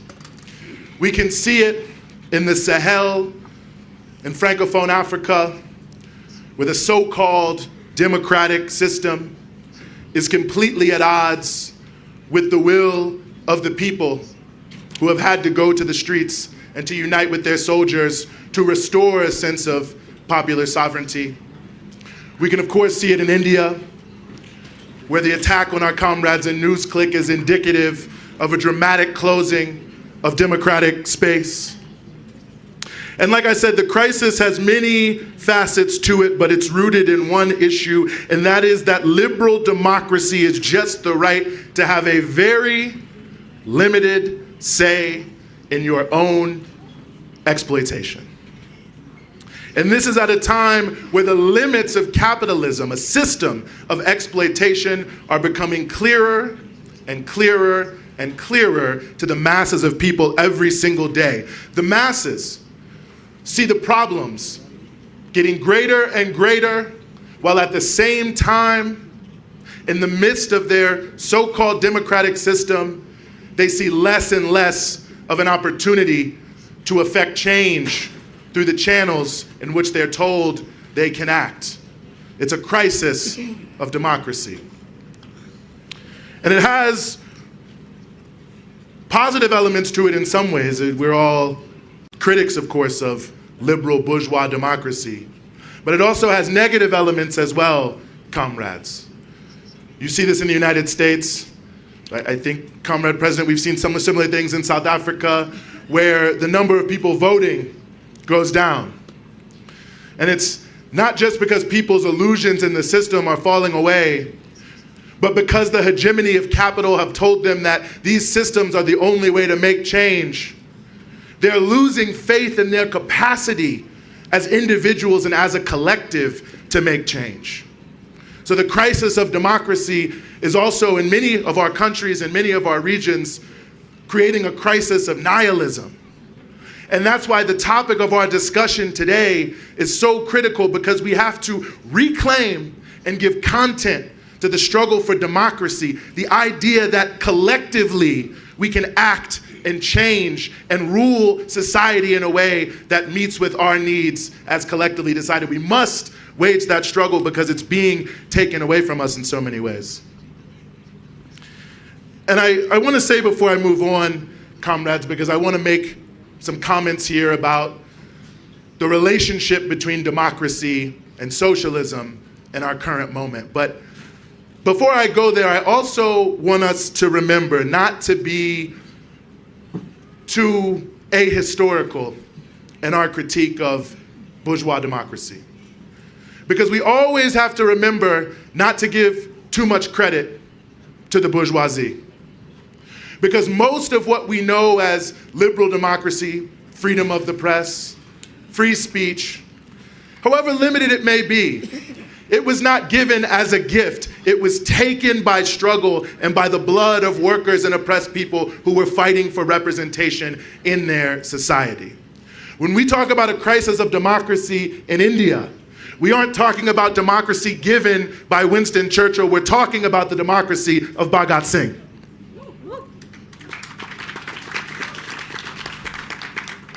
We can see it in our own time with the comrades we have here among us today. I mean, just think, for example, why is it that the ruling elites are so desperate to close down the democratic space in Tunisia? Why is it that the ruling elites are so desperate to prevent the emergence of the democratic space in Swaziland? Because they understand that democracy doesn't mean what they want it to mean in the books in America. It means the empowerment and the struggle of the working class, and they are terrified of democracy in many of these places because they know that it means the workers, the peasants, and the oppressed people are standing up and will not be denied too much credit. Even on their own terms, they don't want democracy. And I said not to be historical because we have to bring our historical present to the past and to understand that, and I'd be remiss, and I just saw Comrade Fred here, another perfect example of what we see in Zambia, a so-called democracy. In America, they say Zambia, the most democratic country in Africa, oftentimes. They bring the leaders to the White House, but we see our comrades in Zambia being jailed, being harassed again and again and again. So let's not forget that on our own terms, the bourgeoisie does not want democracy. But ultimately, comrades, as I said, we have to go further and we have to recognize that the crisis of democracy and the relationship, I said, to the limits of the system of exploitation. The crisis of democracy is really a result that we still live under the rule of private property and capital, which is the most anti-democratic force on the planet today. Capital gives one person, the capitalist, to determine for hundreds, thousands, millions of people so many of the most basic rights. Where you work, or if you work, how long you work, and for how much money, which of course determines where you live, or if you even have a home, what you eat, or if you go hungry. The most basic facts of life. And the average working class person has no vote, no right to determine the most basic facts of whether they can live in dignity. That's the limits of democracy. It's the limit of capital, of private property, the most anti-democratic force on the earth today. And I think we've heard very eloquently from all our speakers, this is the essence of popular democracy, is introducing a layer of content, social content, class content. That democracy isn't just going to vote. It isn't just electing some representative to sit in a far-off capital and decide for you what's best. It's the ability to have the actual direct control of those things I mentioned. And not to sound too old-fashioned, comrades, but real democracy is seizing the commanding heights of the economy, socializing the means of production, and giving the working and poor people of the world the ability to determine for themselves how they will live and the ability to establish for themselves, with their own resources, dignity here on earth.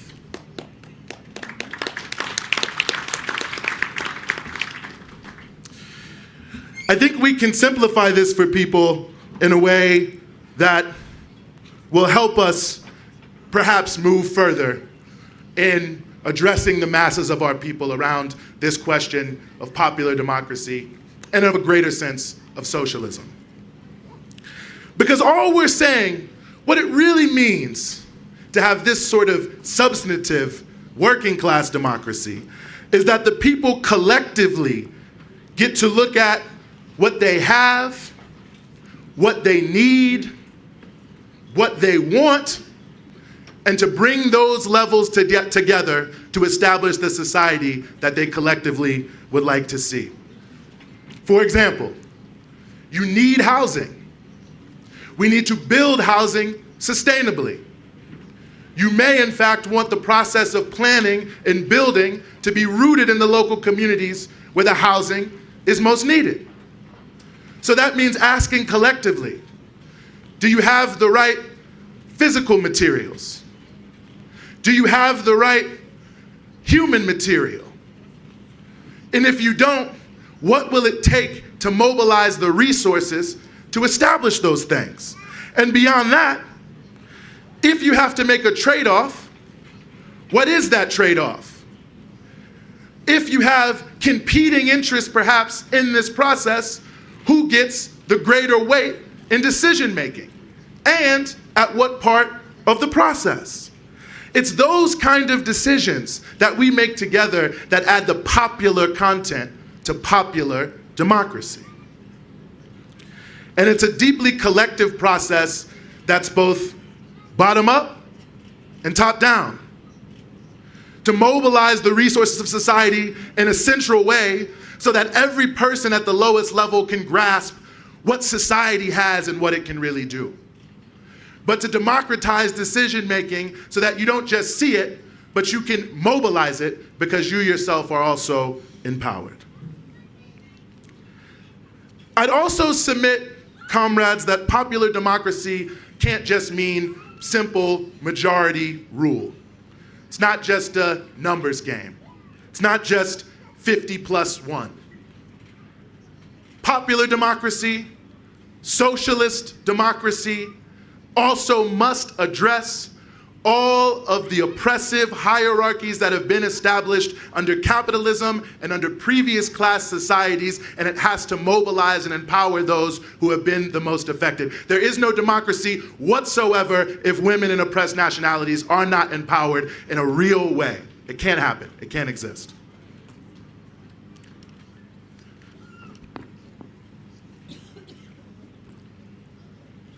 Reclaiming our own democratic struggle is part of breaking the hegemony of the bourgeoisie.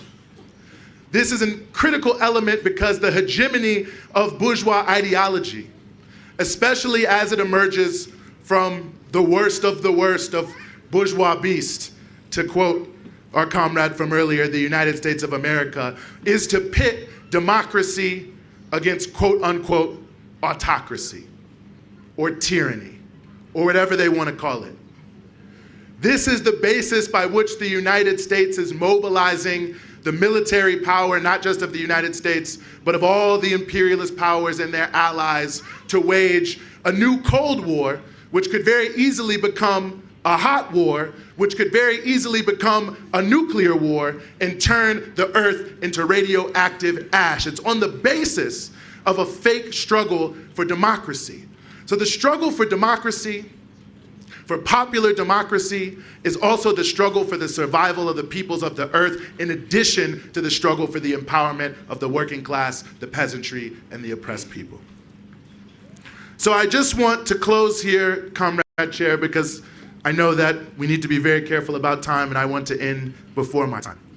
How would it look if the Americans took more time than allotted?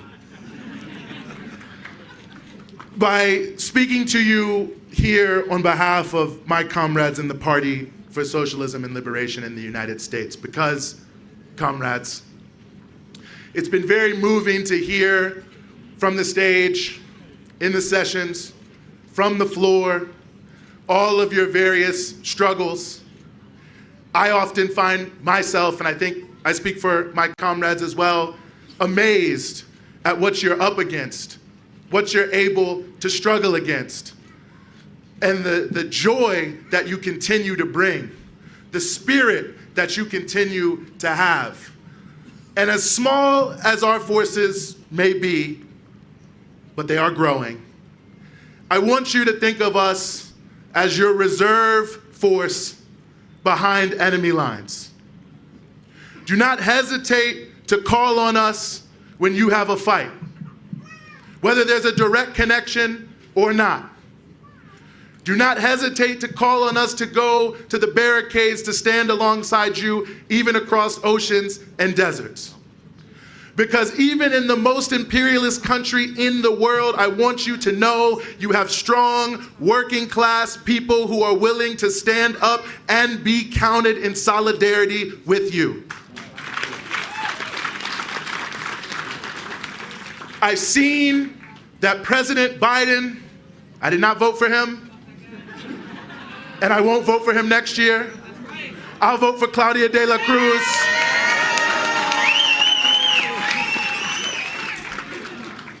I see Biden is going to join Blinken and these various generals and warmongers in Israel tomorrow. They're going to bring a message that is going to attempt to establish some legitimacy around the most illegitimate act on earth today, the siege against the people of Gaza. Now, we cannot stop President Biden from taking that trip as of yet. But I hope you watch, comrades, because we're going to take the energy from the tens of thousands of people who have been marching in every corner of the United States, from New York to Texas to LA to Seattle to Indiana to every single part of our country, and we're going to bring hundreds of thousands very soon, comrades, to Washington, D.C., and we're going to surround the White House with Palestinian flags, because the Palestinian people cannot be isolated. That's our pledge, that's our promise, and it's our honor to be able to present in front of you here and to participate in this event with you, comrades. I thank you. Thank you so much.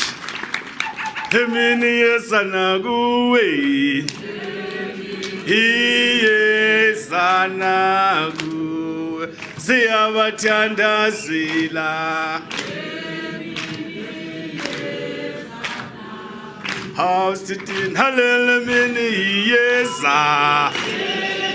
he is anagu, siyabathanda zila, he is anagu, lemini is anagu, he is anagu, siyabathanda zila. Amandla ayihlale phansi ibambe umthetho. Let's give a round of applause to Comrade Phaya. Yo, wathetha sikuvile. Sikuvile, we had you. Hopefully we'll see even in our region in the continent that we will do the same, to surround all the embassies of Israel and say they must pack and go within our continent. Long live the spirit of Palestinian people, long live. Long live. Comrades, just because of the sake of time, thank you so much. We will have a time for comrades to make intervention, like comment and questions. But please, comrade, before you speak, we would like to hear your name, your organization, the country that you come from, and your comment and your question. Please let us keep it in less than 3 minutes, so we can allow the others to also to speak. So in doing so, comrade, are we all okay to the interpretation again? Any problems? Are we all okay? All right, okay. No, thank you so much, comrade. Already we have our people who have already to follow the queue to have questions. So I will allow the first comrade to have his question or a comment. Welcome, comrade. Very good morning to you all. I'm Arun from People's Liberation Front, Sri Lanka. It's a very interesting morning, and we shared a lot of interesting things. And as working class, it's very important for us to have more and more events like this in order to share the knowledge and ideas.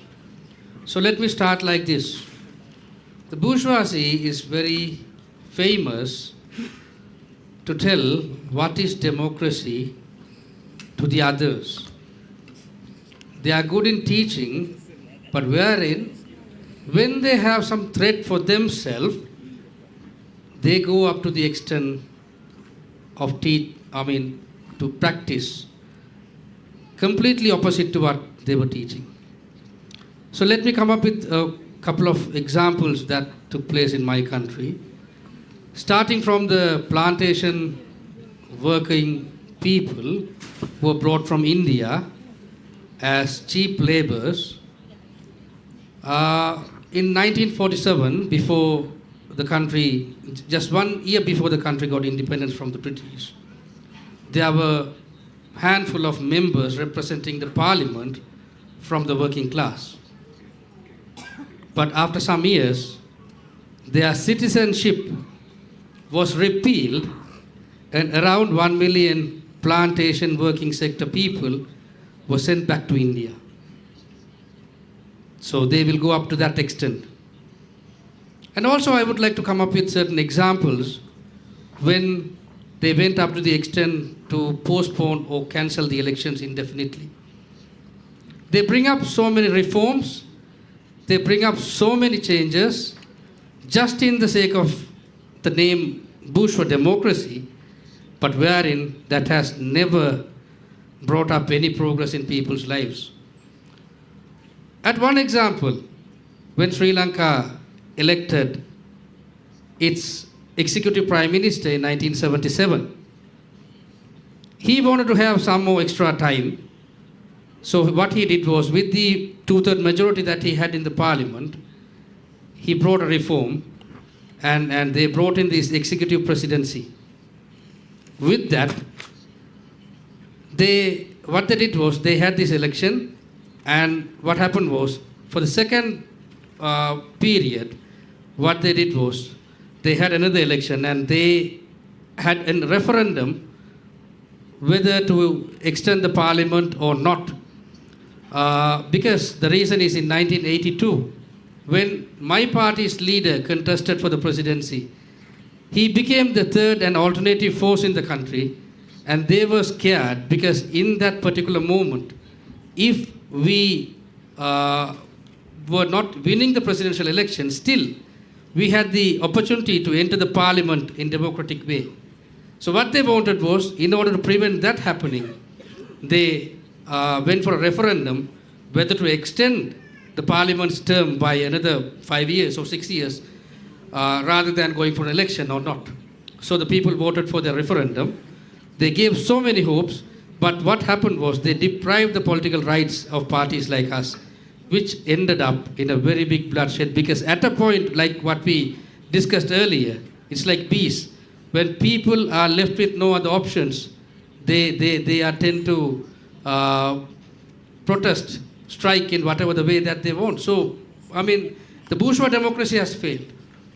And to see what is happening at the moment in my country, when once again the left power is taking place, when once again the left movements are rising up, when once again the threat to the bourgeois capitalist class is taking place, what they are trying to do is, again they are coming for some referendums, again they are coming to repeal some laws, again they are bringing all these draconian reforms.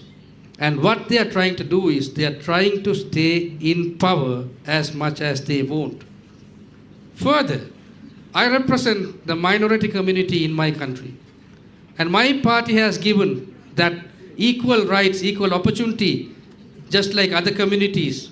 So I'm very proud of that.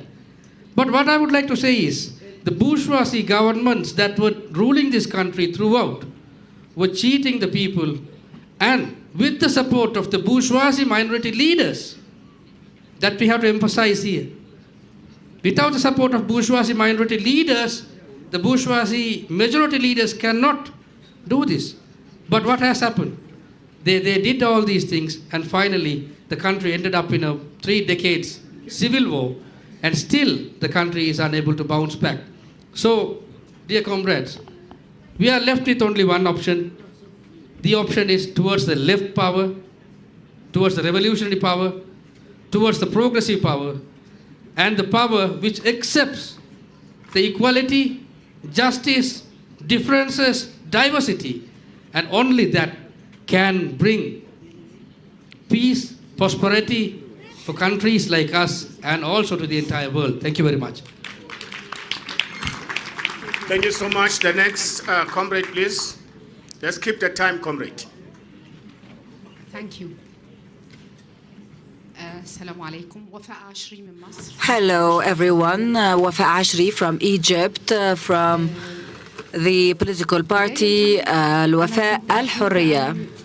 To start with, I want this Congress to dedicate 30 seconds of silence for the souls of martyrs, these babies, angels that were killed by the Zionist enterprise in Gaza.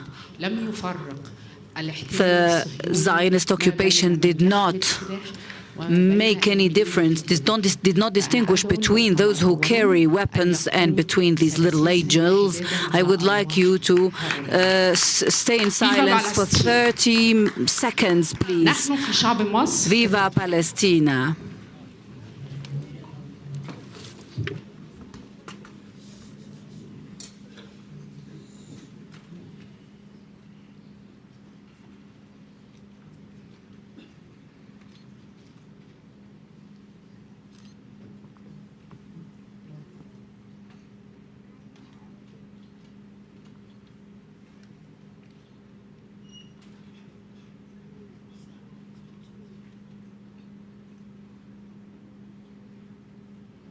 Thank you. شكرا لكم جميعا. تحاول كل الشعوب All the peoples are trying, and I myself as an Egyptian citizen try to exercise pressure on the governments to provide support to the Palestinian people. I cannot really express what the Egyptian people feels now with regards to this issue, but we all have to stand in solidarity to provide any type of support to the Palestinian people under this occupation of peaceful citizens. Of course, the rights of Palestinians in recovering their lands and their independent country have to be defended. This was my first part. I would like to give a comment to Mrs. Harleen from India. In India, there are 10% of the world's Muslims who represent just a minority of the population in India. So I'm talking about a minority. They represent 15% of the population, and they are subject to a lot of hate speech from the ruling party headed by the Prime Minister. Most of these are actually working in agriculture. Is your activism inclusive of this minority? Do you have a special agenda? Do you provide any type of support to these Muslim peasants in India?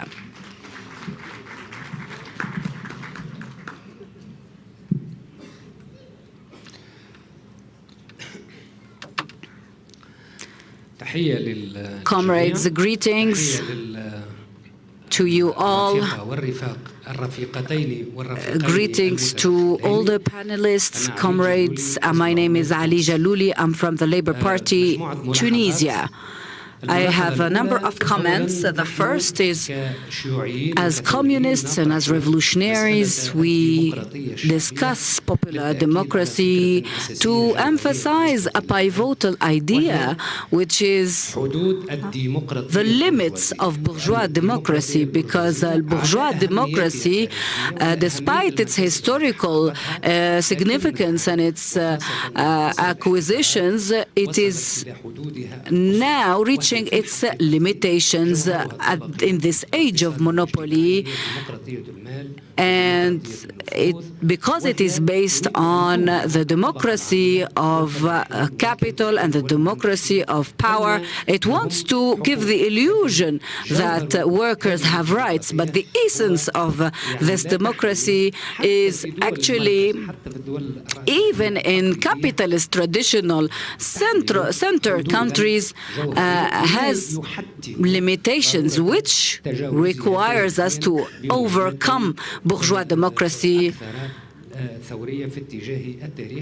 with a more revolutionary stance, and this is our position as socialists. The last events in Palestine proved how fake bourgeois democracy is in many countries in the United States and in capitalist Western democracies. Now in France, the right to demonstrate is prohibited. 2 days ago, our comrades were arrested in France because we invited them to demonstrate in Paris. They were fined and they were prevented by the French government, which said that it threatened to deport all the migrants if they join any demonstrations for Palestine. This shows that this shows how dependent we are to these countries and how limited bourgeois democracy is. Workers, according to this logic, should not threaten the interests of the capitalist interests. And we've seen this in France, in Rome, in London. We've seen so many types of repression that we have been used to seeing in our southern countries. The alternative, according to us, the alternative to this fake democracy that is consolidated by the comprador is a number of procedures, whether directly or strategically, through which we have to find the structure. Popular democracy is not just a number of political procedures. It is actually national procedures that aim at reducing national dependency.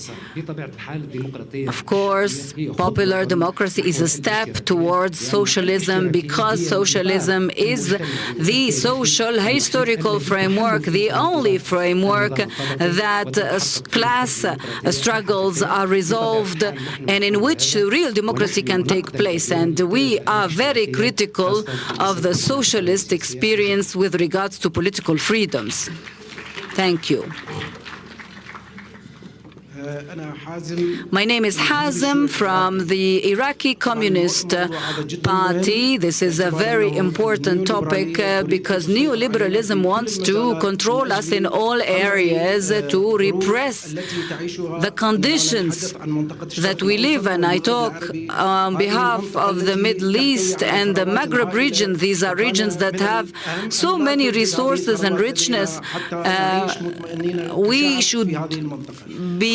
should not be in dire circumstances or in poverty because we have these resources. Our Communist Party has always struggled towards this unionist organizing, and we've really given a lot of thousands of martyrs in this struggle. In 2018, 2019, we have witnessed revolutionary uprisings and popular youth uprisings in Iraq, all over Iraq, in fact. And as you know, Iraq has Kurds, Turkmen, Arabs, Christian minorities, Sabi, and other religious minorities that want to live within this democracy. But what happened in these uprisings is that they were repressed. 800 martyrs died in these uprisings due to repression. It is important for us to have a role in discussing the issues of the Middle East. We need to have a role to play in this solidarity. This is why I suggest, I don't know if this exists or not, I suggest to have a social media communication platform. We have to be vocal against neoliberalism and against these policies that want to suck the blood out of us. We have to fight for this. We have to struggle for this.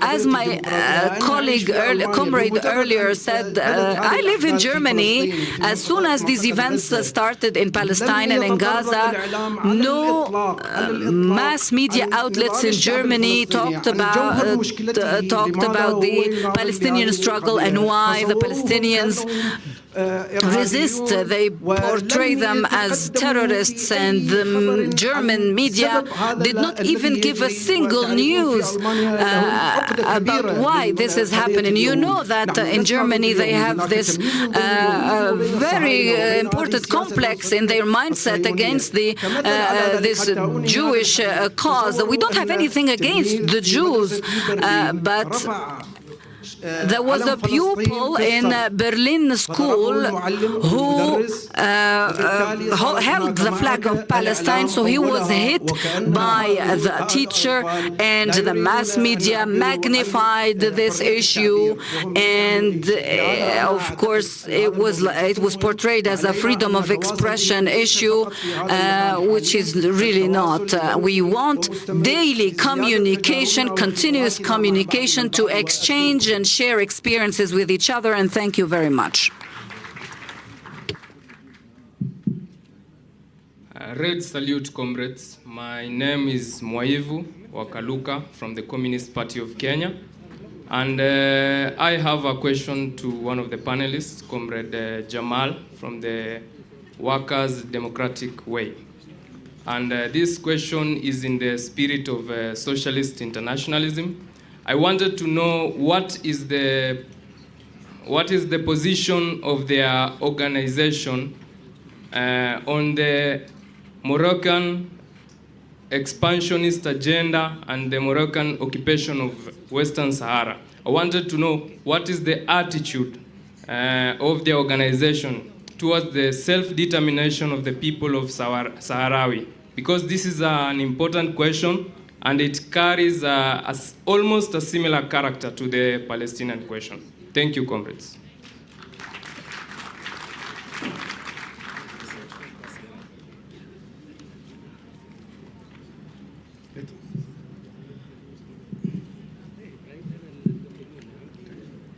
Buenas tardes. Saúl Tejada de Venezuela. I'm Raúl Tejada from Venezuela, from National Summit of Afro people. Thank you for this gathering that allows us to find each other as comrades, and I feel very grateful and moved because in this instance, I represent the blood and struggle of our ancestors that were forcibly taken from this beautiful African continent and taken to Latin America and the Caribbean, and also want to acknowledge I carry the blood of our liberators, of men and women that with all of this historical context allow us to keep pushing forward. I wanted to add to what Comrade Blanca contributed, a fraternal hug to you, always in the struggle. us from via Venezuela, we work from this constitution, which represents heart and democracy and the construction of people power in the construction of the Bolivarian Republic of Venezuela. This allows us, in actuality, to create that perfect union between the state and community in constituent power and constitutional power, the construction of participatory democracy, which effectively translates into, despite the obstacles we've experienced, which was the coup that we felt hopeless. We felt that Comandante Chavez was taken from us, that the heart and soul was at risk, but with the conviction and the commitment, we reestablish that people power, and that's why we are here in this space, bringing solidarity and bringing hope. In the current moment, we have many movements, we have many mobilizations, we have many women in the struggle, many gender struggle, we have lots of professionals and technicians, we have environmentalists.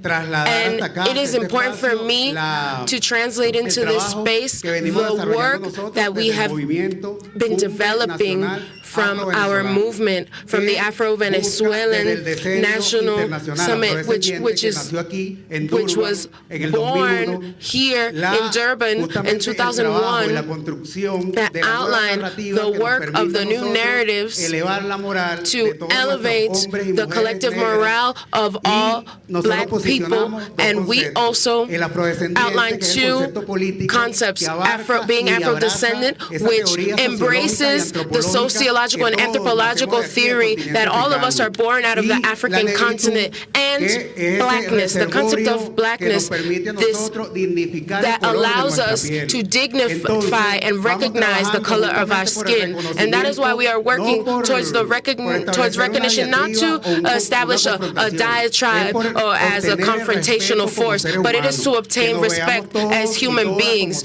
to be seen as human beings worthy of respect. And that's why we work towards the strengthening of the constitutional base through social investigation, which allows us self-acknowledgement and awareness and knowledge of that history, because let's say that history has been told by those that win, and then those that were seen as the losers were seen as uncivilized. And so I want to reiterate the struggle of patriotic men and women that are responsible for us to all be able to come together here today. With that being said, we also want to talk about the factor of health. We are predisposed to poor hehealth outcomes because of capitalism, and that's why we also embrace traditional health, and we want to reivindicate all of the base, and we want to be inclusive of traditional medicine in conjunction with traditional medicine.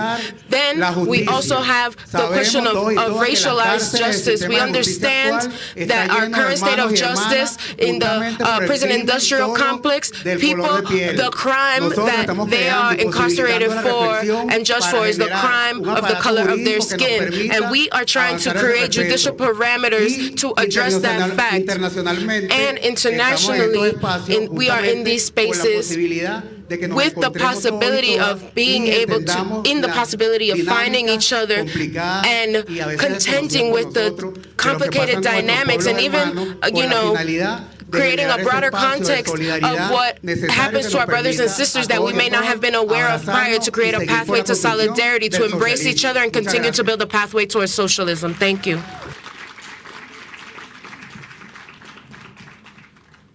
تحية للجميع. بديعة من نقابة الفلاحين المغرب. Hi, greetings everyone. Badia from the Peasants Union in Morocco. I was really impressed by all the rich experiences that I've followed until today. I would like to shed light on another level of imperialist hegemony over peoples, especially on Africa. Africa, which started to experience this hegemony since occupation. But after that,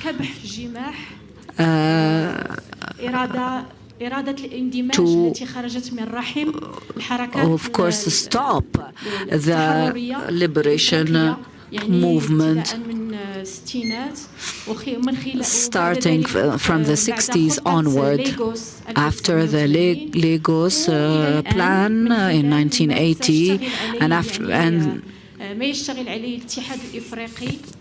and through what the African Union is working on now, all the plans that the African Union is trying to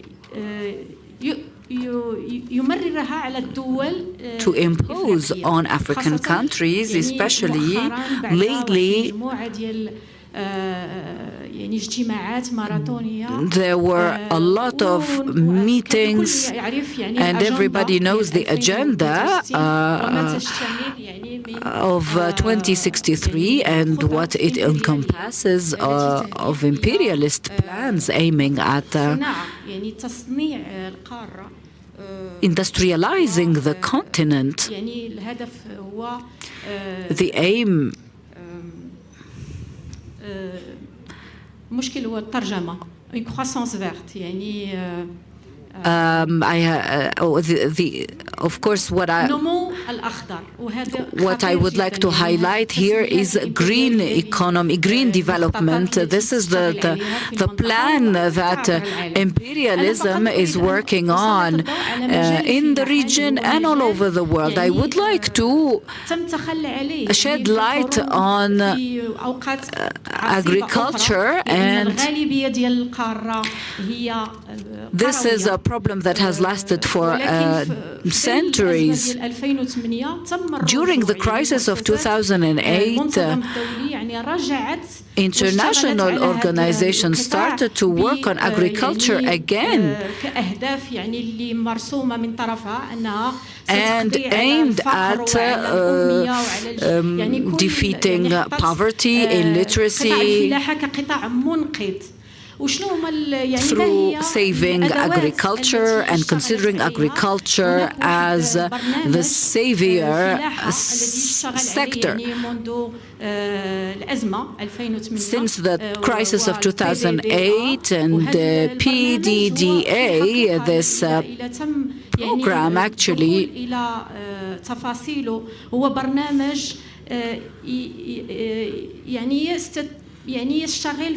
that mainly works with investors. It looks for investments and does not serve the majority of the African peoples, most of whom are peasants. So I would like to conclude by saying that there is a slogan now called the Green Revolution. Look at this slogan and try to understand the plan behind the investments of 20 million hectares, which means all the peasants that used to live in these lands were expelled. These bad practices inherent in these investments destroy agriculture and the lives of peasants. And these types of investments do not actually serve food. It replaces a lot of extractive energies with new ones. What I want to say is that there is an imposed impoverishment of this continent and of its people. Thank you. Greetings, comrades.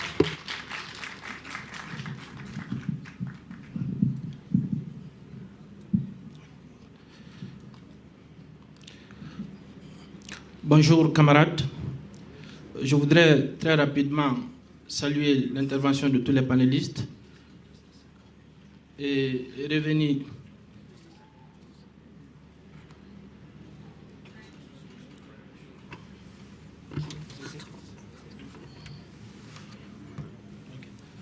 Donc, je voudrais très rapidement I would like quickly to greet all the panelists, and I would like to come back to the contribution of Comrade Branca, and she had spoken about the popular democracy for us and other capital. Démocratie populaire. Popular democracy. We have people. What are we talking about when we speak about people? We are speaking as a member of a party of Guinea. The president of Mete Couture, he has defined people as the party of the nation. And for him, people was deprived for all the ignorance. They were taken out of everything that they were supposed to have, and to emancipate people and to give the identity to Africa. When we speak about the plan, when we speak about the Guinean experience, I would like to give my contribution. For us, these people are actors of the development of our country, and we are the one at the center of our development. I would like to have a chart so that I can show you clearly. We had people who were the pillar for the development of the Guinean people. And each Friday of the week, they had to sit and to speak about the governance of the country. And each family has to delegate one person to come and participate to the process. And the power of the local process, and then after the power of the revolution, we went up to the central revolution, and then I would like to give a practical example. In 1980, our people was victimized by the Portuguese imperialists, and our people were struggling for the liberation. And when I speak about Guinean, and I can speak also about Mozambique and so on, and that was the question that day, to bring our independence. And when we speak about the hierarchy, about the official of the army, and the commandment was really corrupt, and the media for the imperialists was really in the situation whereby we could not bring all the news that is supposed to be. We take some ways in the revolution. President Couture had called to his people. Him has all the pillars of the development. On one hand was the army, and the other hand was the economic, and also all the program that was set for the development of the country, and the people supposed to defend his revolution. That I would like to say, that experience was so benefit for us in 1994 when President Couture passed away, and then there was an acting president, and that's where we had to experience a coup, and most of our leaders in 1984 were arrested. But that is not a problem for us. But we have to continue, because sometimes revolution has to accept some sort of aggression. And today we have our comrade who is a Secretary General, and he would like to bring people to the collaboration so that we can get in the situation where we can find most of prisoners and see what we can show our privacy. And all the embargo, or all the sanctions that have been imposed by Venezuela, and these are sanctions that also touch us. As we speak to you, in this moment, there are some of our comrades are in the United States in the prison. Now, in our solidarity to Palestine, this is the most crucial element that we need to talk today. And in this moment, I'm telling you, us in Guinea, we are done with this situation of following what the imperialists are telling us. And we are telling us that all the Egyptians, we have given some time and deadline to these imperialists to leave all these things. The ambassadors of Israel in Guinea was shut down because we had to do something so that we can show our solidarity with the people of Palestine.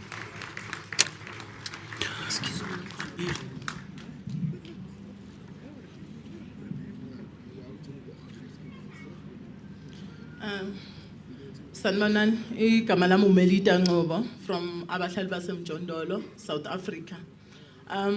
Sizokhuluma ngalento ngedemocracy yase South Africa. In 1994, we were happy thinking that we have a democracy. We thought everything was free, but now everything changed. There is a corruption that is there in Department of Housing, whereby our RDP are being sold and we no longer have houses. And then when we go to the struggle of land, it is whereby we are being arrested and we are being shot. When we are arrested, when you try to arrest maybe the police officials when they kill people, uma uzama ukubabopha, then into abayenzayo ukuthi bayakutshela ukuthi angeke ukwazi ukuthi ubophe umthetho. And then uma ngabe ababophiwe kukhona ababoshiwe, like there is izinkabi ziboshiwe, they go in such an extent yokuthi bayathenga idokethi namajaji asebenzisana nalabantu laba abonguthi bayasibulala by that time. And then the other thing engizoya kuyona, I won't stick kakhulu because the American speaker ute singastick kakhulu to the bourgeoisie, we have to stick to the solution. What I see is that we have to stick with socialism. And how do we start socialism? We start by sharing amongst ourselves. How do we start socialism? We start by gardening and staying away from the things that government isenzela zona. Njengoba uthola ukuthi we start our agriculture, then bona bayayithatha bayenze ibe i-theme yabo. What we must do is to be strong and to unite, to stand together, not sending message of solidarity, but standing together, like acting, the real action. We must stand together. When there is something that is happening here in South Africa, let's say our member is being killed, all the borders must be, all the comrades must come to the borders to come and support us, to stand in solidarity with us. We must help each other. If maybe, let's say, in Palestine now they are in need of help, they are in need of food, we must collect the food and we must make sure that they get that food in Palestine. It is what we must do when we stand together, not just sending message, sitting in the comfort of your room and sending message. Thank you.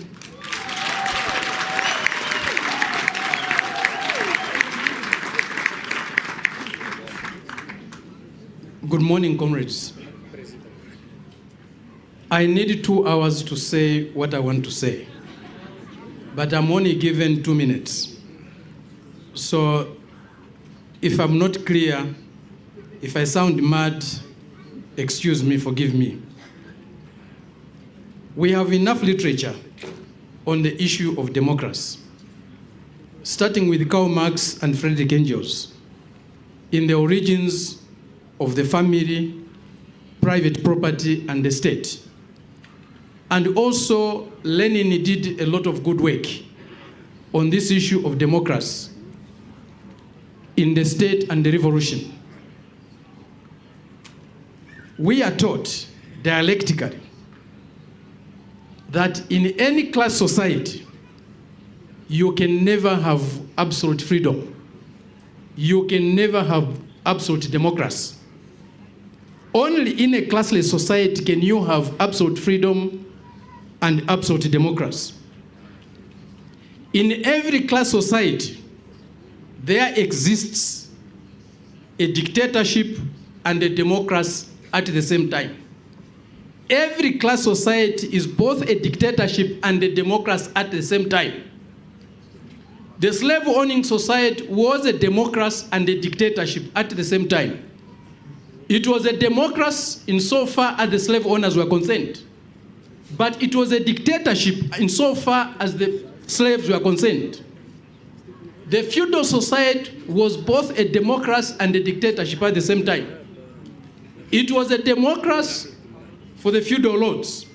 It was a dictatorship for the peasants. A capitalist society is also both a democracy and a dictatorship at the same time. But the capitalists will never tell you that that's a dictatorship. They will simply tell you it's a democracy.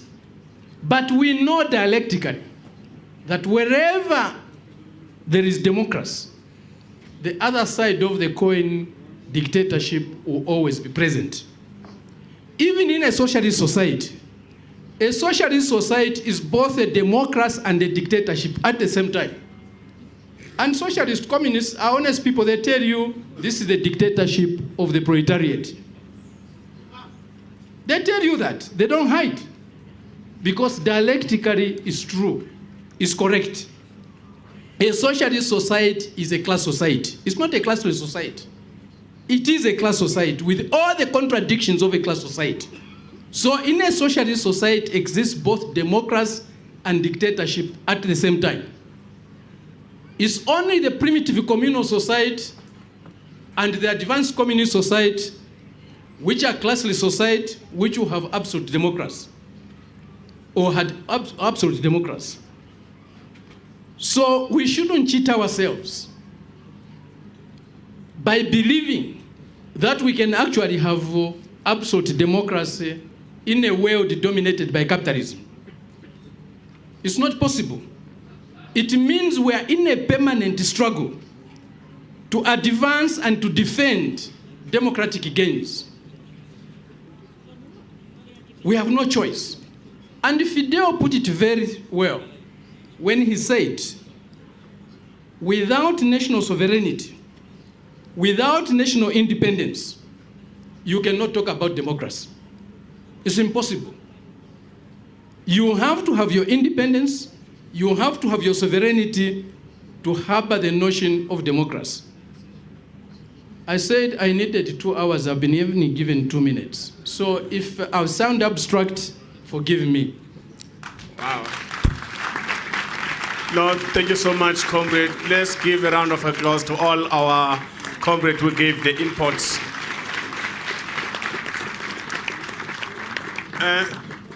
Thank you so much, comrade. We really appreciate to hear the audience, what they have to share with us. Unfortunately, I know there are some questions that were been asked to our panelists.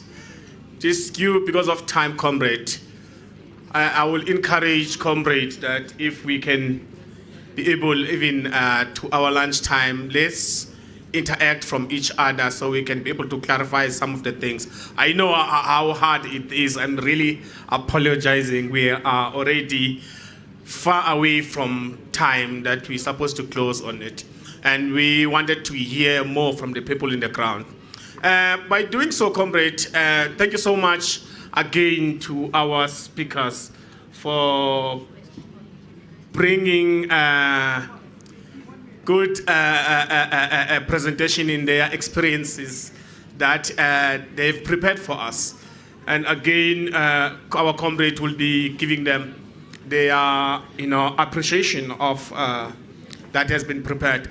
And I would like to invite Comrade Stephanie. Comrade Stephanie, my panelists here are also saying, no, give us 1 second for us to respond. But I will invite Comrade Stephanie to, let's remain seated, comrade, so we can be able to get a proper announcement from here, where to go and what do we do. Comrade Stephanie, please, can you come forward?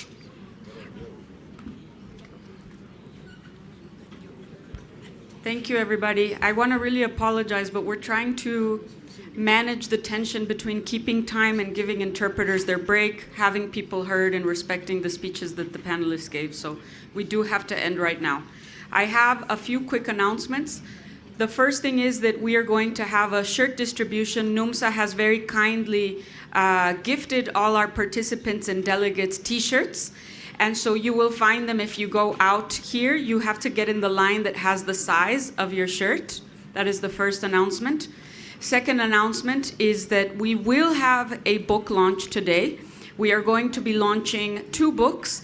One is Thomas Sankara Speaks, and the other book is People Make Their Own History by Samir Amin. That book launch is going to be in this tent. Unfortunately, it will only be in English due to our constraints with interpretation as well. But people are welcome to participate. We will have seminars today, as usual. Today is the last day of seminars. We were not able this morning to give the summary of yesterday's seminars, but we will find some way to distribute it. Finally, tonight we will have cultural night. Dinner will be at the hotel, starting at the same time that dinner happens at the hotel.